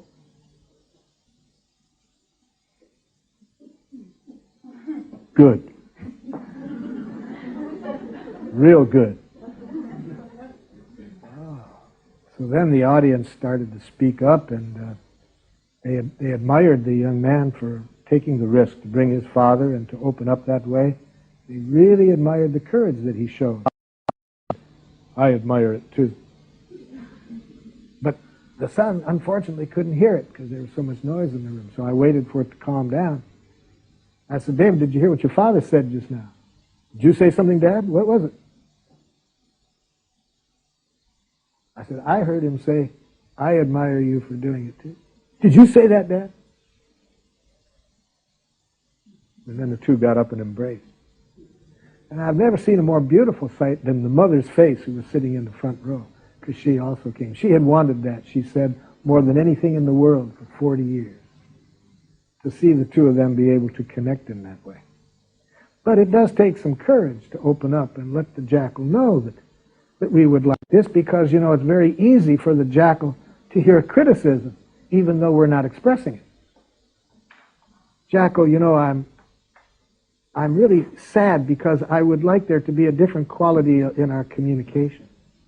And I'd like to know, how do you feel when I say that? You got a lot of nerve criticizing me and saying I don't know how to communicate? Well, I'm sad if it came across that way, Jackal, because I was really not trying to say anything about you. I was trying to just communicate about my feelings and needs. I'd like to try again. I'm really feeling disappointed because I would like there to be a different quality of connection. Could you tell me what you heard this time? Now you're telling me that I disappointed you. Well, I'm grateful for you taking this time to understand me, Jackal. I really don't want you to hear that you are the cause of my feelings. I'm not trying to put a guilt trip on you and say you disappoint me or you have to do something about it. But I would just like a connection for you to hear my feelings and needs. I'm feeling frustrated because I would like there to be a different quality of connection between us. Could you tell me that back, please? You feel disappointed. Yeah. Because now you can see smoke coming out of the jackal's ears, you see. This is not easy to shift and not hear any criticism and not hear a guilt trip, but just to keep your attention on the other person. You're disappointed because you would like there to be a different quality connection between us. I'm grateful to you for hearing that, Jackal. I'd like you to tell me now if you still hear criticism in that. No, not that time. And I'd like now to know how you feel when I say that, Jackal. It's difficult. See, jackals love statements that start with it or that, you see. Notice how little you give of yourself when you say it's difficult or that's difficult. But the giraffe knows the jackal's trying, so the giraffe's going to loan the giraffe ears and hear the feelings even when they're not expressed. No, it's difficult. So are you worried that you won't be able to do it? Yeah, and that you'll get impatient with me. So you're worried and you need some reassurance that I don't have like a time limit of when I want it. That's right. Yeah, well, I'm really glad I can go at any pace that's comfortable, Jackal. It's just important to me to have heard that you really want this too. Yep.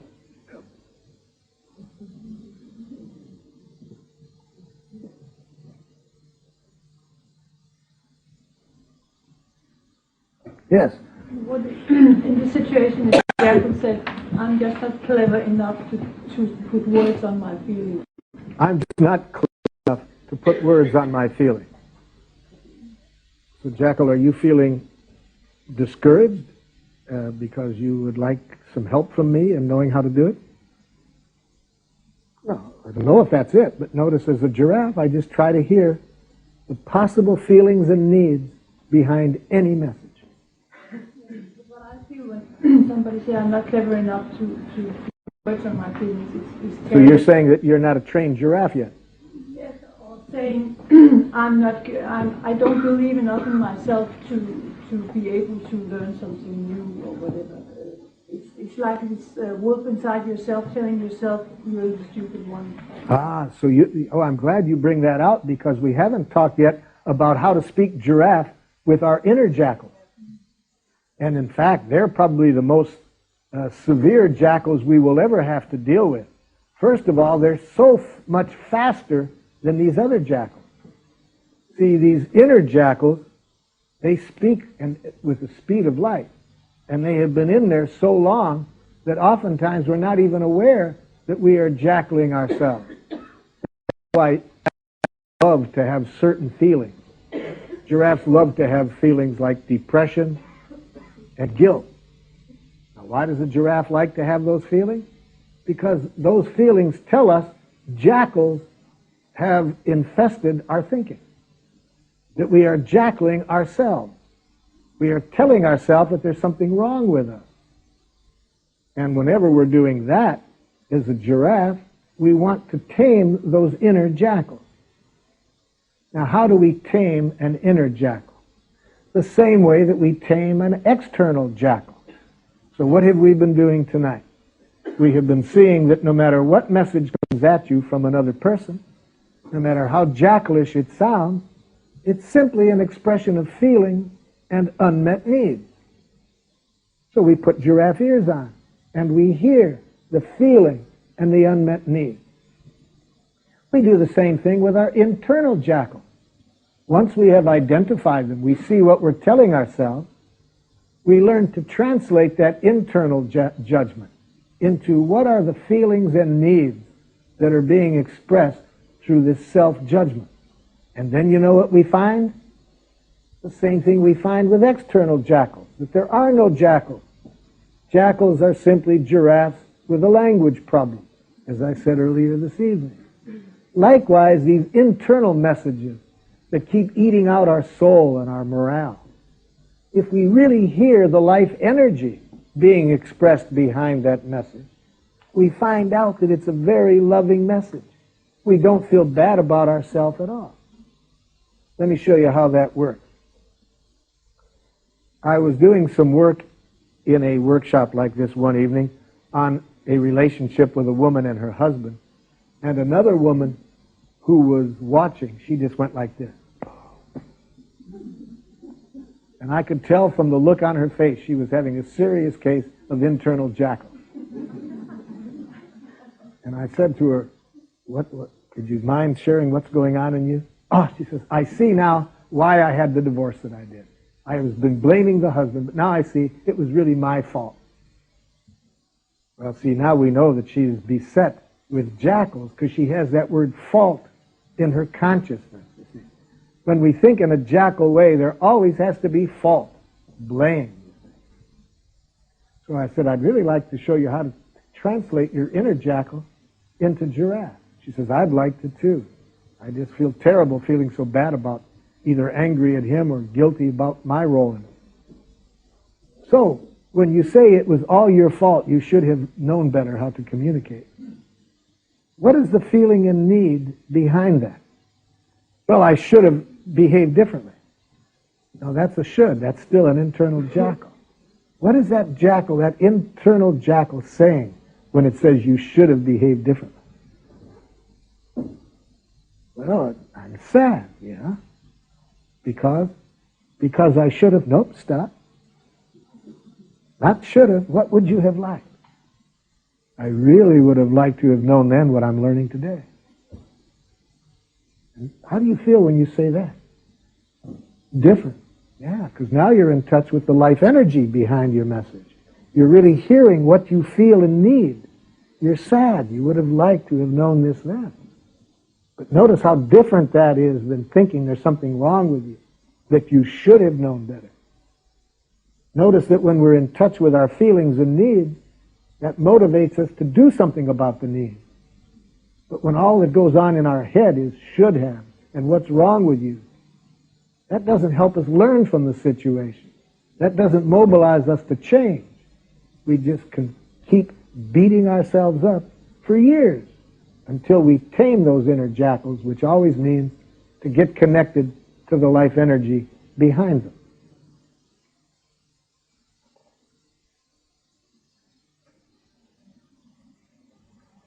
Who's got another jackal for us to tame this evening?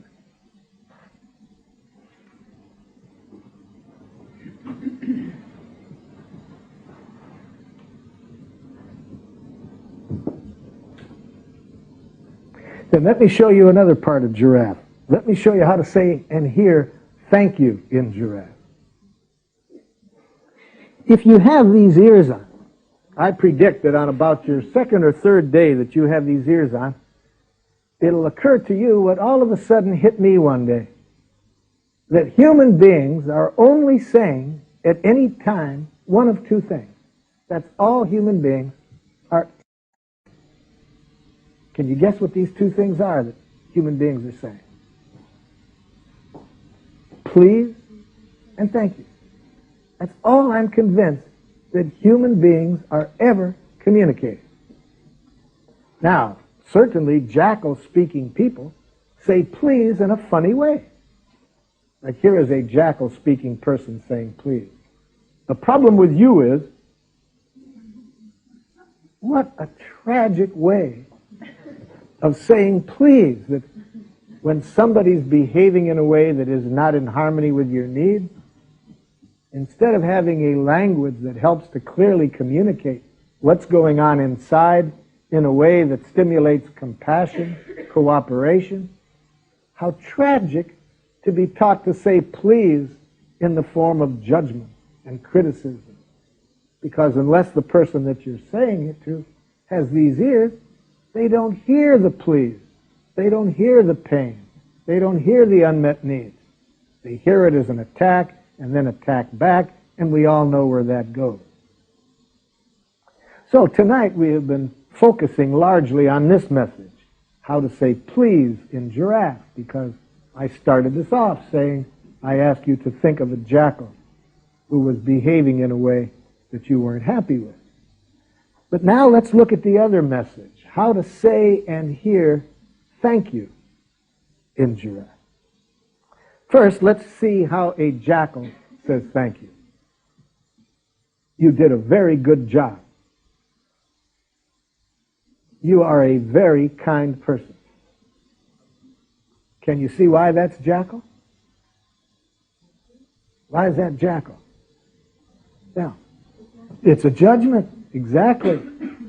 Positive judgment, praise, compliment are just as much jackal as criticism. But it works. What do you mean it works, jackal? Well, I'm a jackal manager. I just returned from some management training. They taught us that if you give praise and compliments to employees every day, they work harder. Yes, Jackal, I'm aware of that research, and it's accurate. They do, for a while, until they sense the manipulation in it. And then, notice, Jackal, that even ruins a message as beautiful as thank you. When people need to start worrying, is this being said to get something from me. So that's how jackals give appreciation in terms of judgment. But notice that whenever we use a positive judgment, we bring into our consciousness the negative. The two always go together. If you think there's such a thing as a kind person, then you think there's such a thing as an unkind person. If you think there's such a thing as a normal person, then you think there's such a thing as an abnormal person. So you fill your consciousness with judgment. And for every judgment like that we carry in our consciousness, life is hell. Because it involves judging and being judged. But as giraffes, I hope by now I have convinced you that all judgments are simply tragic expressions of need, value. We can be more honest by saying I would like than by saying to the other person, you're wrong. That's inappropriate. So, how does a giraffe say thank you? First of all, the giraffe only says thank you when the motives are to celebrate. There's no attempt to get something back from the other person. Now, what do we do to say the appreciation in giraffe? We say three things. We want to make three things very clear to the other person. These three things. Almost the same as the thank you. But it's a little different because now what we are observing is something that the person has done that is making life more wonderful for us. Whereas when we say please, what we are telling the person is something they're doing that is detracting from our enjoyment of life. So we start with a clear observation, and now we express a feeling, but now it's going to be a pleasureful feeling. Whereas when we say please, we're expressing painful kinds of feelings. And third, now we're going to tell what need of ours has been fulfilled by the other person's action.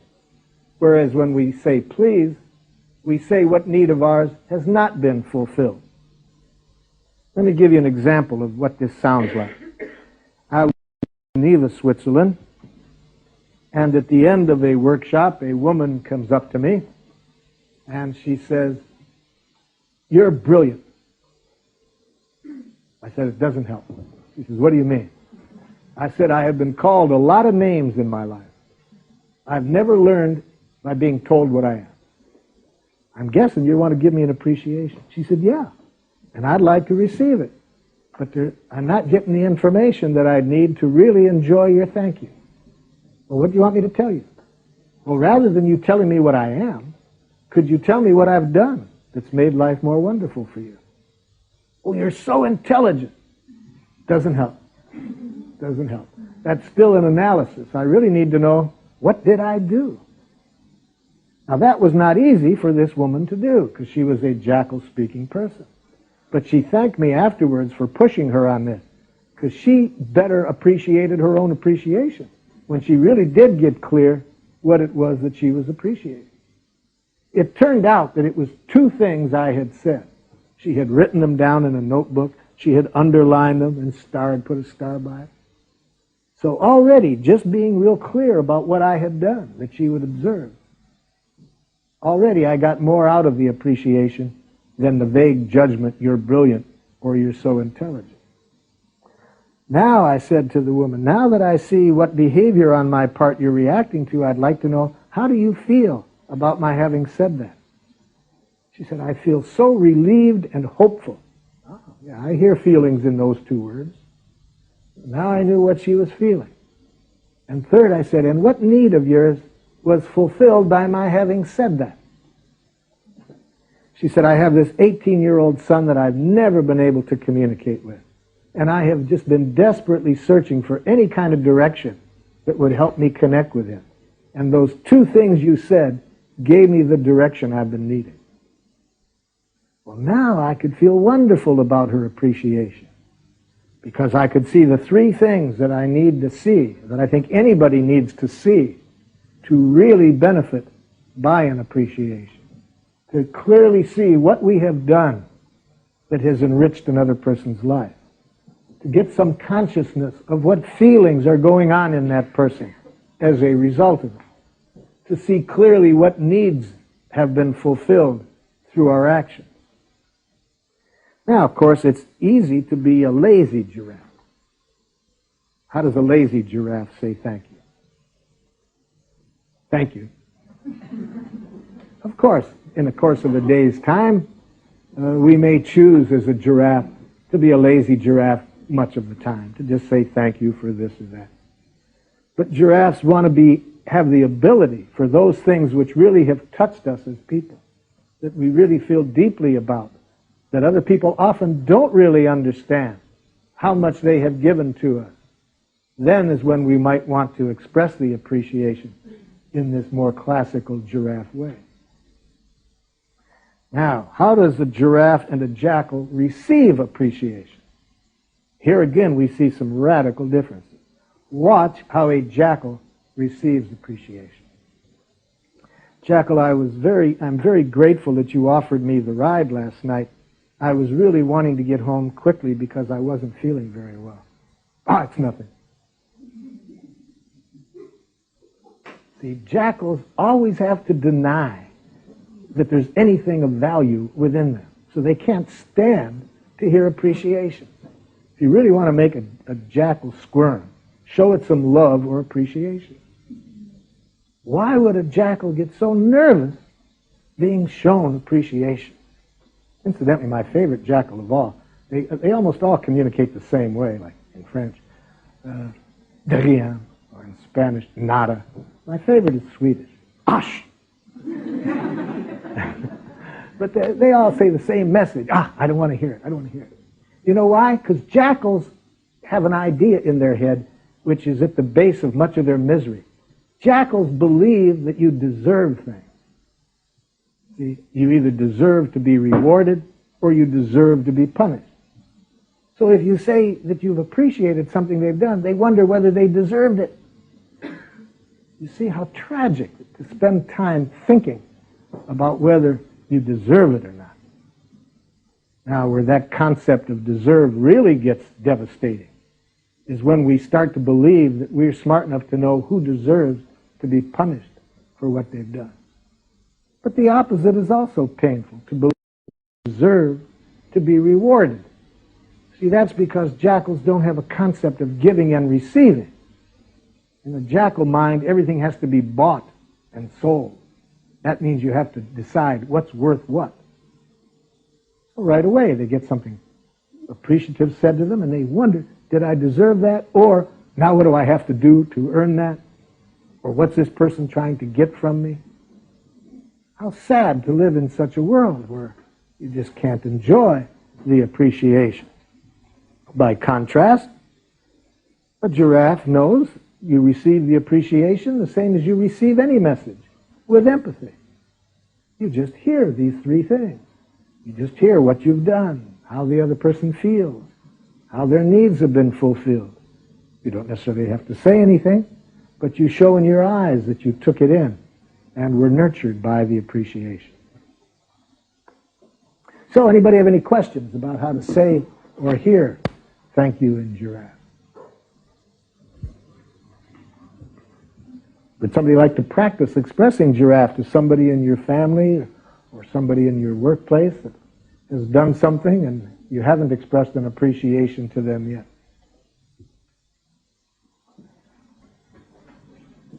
What? I didn't see it. Yes, thank you. Let's pretend like I'm the giraffe. Tell this giraffe, first of all, what the giraffe did that you want to appreciate. It's mostly to my child. When I want to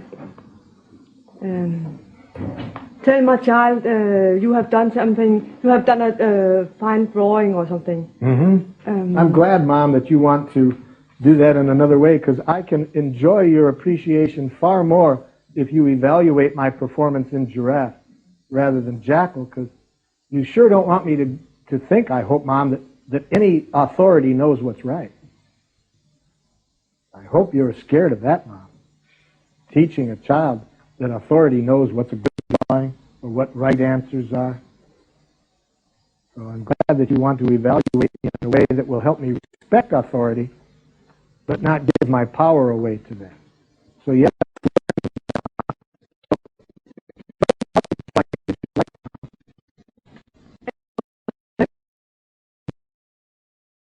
Judgment. Can you be concrete? Was it the colors? Was it the composition that you were reacting to? Was it just what was it about the drawing that you observed that was in harmony with your values? I think more the act.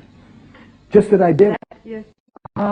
Just that is what we want to get clear, Mom. So just the fact that I initiated and did this drawing for you, that's what you want to appreciate, Mom. So how did you feel when I initiated this drawing?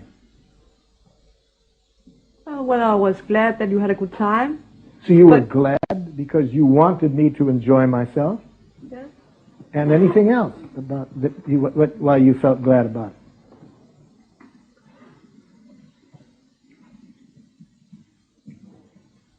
You weren't touched because you wanted me to be thinking of you and to...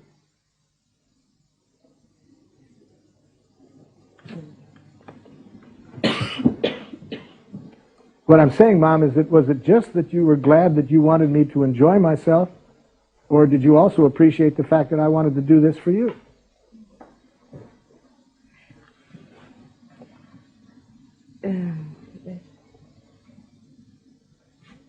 But what I want to say is, I don't think it's good enough for me to say to my child, well, it's a fine drawing.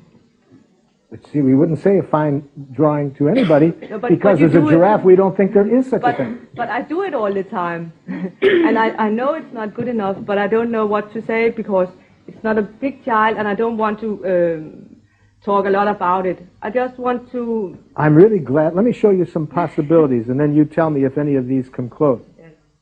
I'm really feeling glad that you did this drawing because I really wanted you to be able to participate with the others when they draw. Because maybe this is somebody that hasn't been doing anything, and he's just been sitting there. So I might be feeling relieved and glad just because I wanted his participation. Then I would say that. Or if I like the drawing, I might say something like this: I really enjoyed all of these colors and how you put them together. That really kind of met a need that I have for a lot of liveliness in a drawing. I would say that only if I meant it. Saying it was a good drawing. I'm telling the person what needs of mine were fulfilled by the drawing. That leaves the child open for the reality that another person can look at the same drawing and not like it at all, because they can have different needs. Then that helps the child to decide for herself or himself what's their own value. So I let them benefit from my expertise, but I only express my appreciation in terms of my feelings and needs, not using words that imply I know what's fine, what's good, and so forth. Like when I work with teachers at the university, it's very hard for me to get teachers to hear the difference between I like what you did. You know what they'll hear? I liked what you just did. Can you tell me what you heard? I got it right. Hold it, Jackal, I didn't say that. Well, what did you say? I said, I like it. No, I got it right. No. I said, I like it. Oh, you like it? Yeah, and I hope you can hear a difference between that. Very hard, you see, after 14 years, to get people to hear you as a human being when they have been trained to give authority the power to define what's right and what you have to do. But I'm very motivated to do that because I'm aware of the consequences of teaching people to give that authority, to give that power to authority. Such people, when they give all their power to authority and become obedient to authority, that's when I think we have the kind of violence in the world, not created by people who know how to be in touch with their own values, but people who've been trained from birth on to believe that somebody with a title knows what's right. And they don't learn to use their own valuing system to help them decide for themselves what will serve life the best. So what else can I say about Giraffe in the time remaining? Yes? I feel a bit confused because each time you say I'm disappointed, I hear it with Jackal ears. Yeah. So we would have to do some practice with, like I do with my students, so that you could just hear, I'm disappointed because I would have liked to have had more color in it. Can you tell me what you heard? That it was a poor drawing. Now let's try again, Jackal. I just want you to hear my feelings and needs. I feel disappointed. I would have liked to have had more color. I'm sorry, I didn't want to disappoint you. Hold it, Jackal. I didn't say you disappointed me. You can't disappoint me, Jackal. You can't hurt me or disappoint me or make me angry. What? No. I'm responsible for my own feelings, Jackal. I would like you to hear them. I don't want you to take responsibility for it. I'm disappointed. I would have liked more color. So you're disappointed, yeah. Because I did a bad job. No, not quite, Jackal. What are my needs? You would have liked more color. Thank you, Jackal. That's just what I need, is just for you to hear that. So that means I have to change the drawing. I would hope you don't hear my needs as a demand, Jackal. I hope you just hear it as my values. Now I'd like to know, what do you feel? What do you need? You know, I went to school for 21 years. I can't recall any teacher ever asking me those two questions. What do you feel? What do you need? It wasn't necessary to get a doctor's degree in psychology to know what I was feeling or what I was needing. I remember for the first time when I went to and presented Giraffe to a group of my colleagues to suggest that I was so disappointed with the way I was taught to think as a professional, and how now I was trying to bring my own feelings and needs into my counseling. Not analyzing what's wrong with the other person, but to try to express my feelings and needs. And I was explaining how much more the people coming to see me seemed to benefit by that. So one woman psychiatrist got very upset, and she said, Dr. Rosenberg, don't you see what you're doing? You're allowing your narcissism to interfere with your ability as a psychotherapist. A gentleman rises in my defense and says to her, don't you see what you're doing? You're projecting your narcissism onto this man. Those are the healers in a jackal society. Scary? So how do we get good at Giraffe? Let me suggest 3 things that seem to be necessary for the people that I've worked with to help them keep improving on their ability as a giraffe. The first, and for me, is real consciousness daily about our own values. That is, how do we want to live? Unless we are highly conscious of that, unless we answer that question for ourselves, then we're likely to get easily swept along in whatever game the culture around us is playing. So each day, for myself, it's very important for me to start each day raising my consciousness about how do I want to live? How do I want to manifest that in my moment-by-moment encounters with other people? So the more time people take each day to begin with a consciousness of how they want to be, I find that that's probably the single most thing in helping them become better giraffe speakers. Second, after consciousness about our values. Second, practice, practice, practice. And this means, again, learning when we're not able to do it. When we're not able to speak giraffe, we catch ourselves turning into a jackal, make a note of it, and when we have some peace and quiet later on in the day, use it as an exercise to ask ourselves, now what was this other person feeling and needing that I wasn't able to hear at the time? How could I have expressed my own feelings and needs in a more open, vulnerable way than I did? In this way, every error that we make becomes a learning opportunity.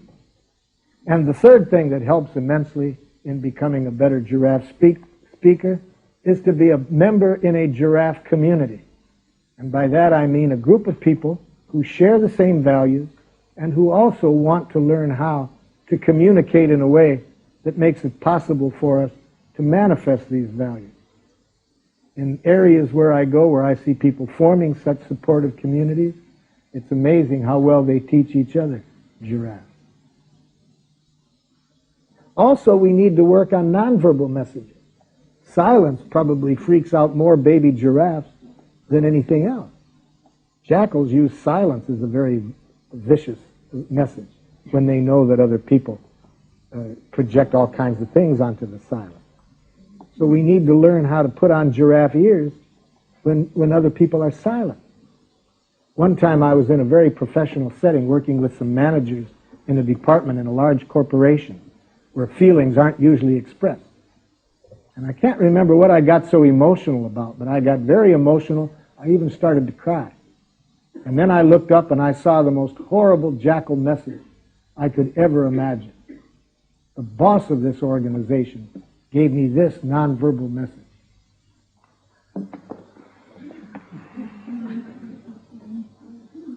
And for about 4 or 5 seconds, I just suffered immensely because I put on these ears. And because of that nonverbal message, you know what I started to think for a few moments? Uh-oh, what's wrong with me for crying? See, I went from his message, nonverbal message, immediately to what's wrong with me. My terrible feelings told me what I had on there, and I quick shifted. And I put on my giraffe ears. And I looked at him and said, are you feeling disgusted because you'd like somebody more in control of his feelings to be running this meeting? Now, if he had said yes, what's wrong with that? It doesn't say anything about me. That's just telling me about his feelings and his values. But he didn't say yes. He said, no, no. I was just thinking how my wife wishes I could cry. And then to my total surprise, he starts to open up, and he confides in the group that he was in the middle of a divorce process at that moment. And he says, my wife says it's like living with stone to be around me. So what he was feeling was sadness. Sadness because he really wanted to have more access to his feelings. But if I hadn't put on these ears, I could have left that situation thinking there was something wrong with me.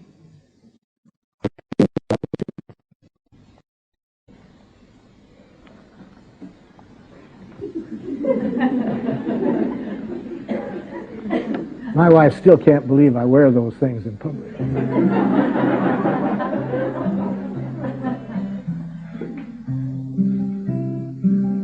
Notice when we speak giraffe and we have those silly looking things on, moment by moment, our consciousness is on the green area there, the green representing life.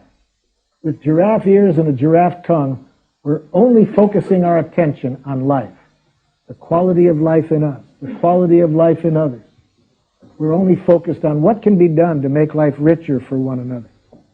Why would human beings ever want to have the focus of their attention in any other place than on life and opportunities to enrich life? Reach out to life like leaves to sun, like plants to rain, like birds to grain. Reach out to life. So many times, in so many ways, we're afraid to give, afraid to live. So many times. Now let's celebrate the joys of life, each little breath from birth to death. Let's celebrate. Reach out to life like leaves to sun, like plants to rain, like birds to grain. Reach out to life.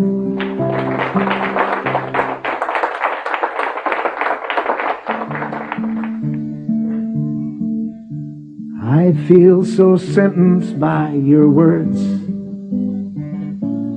I feel so judged and sent away. Before I go, I'd like to know, is that what you meant to say? Before I rise to my defense, before I speak in hurt or fear, before I build that wall of words. Tell me, did I really hear? Words are windows or they're walls. They sentence us or set us free.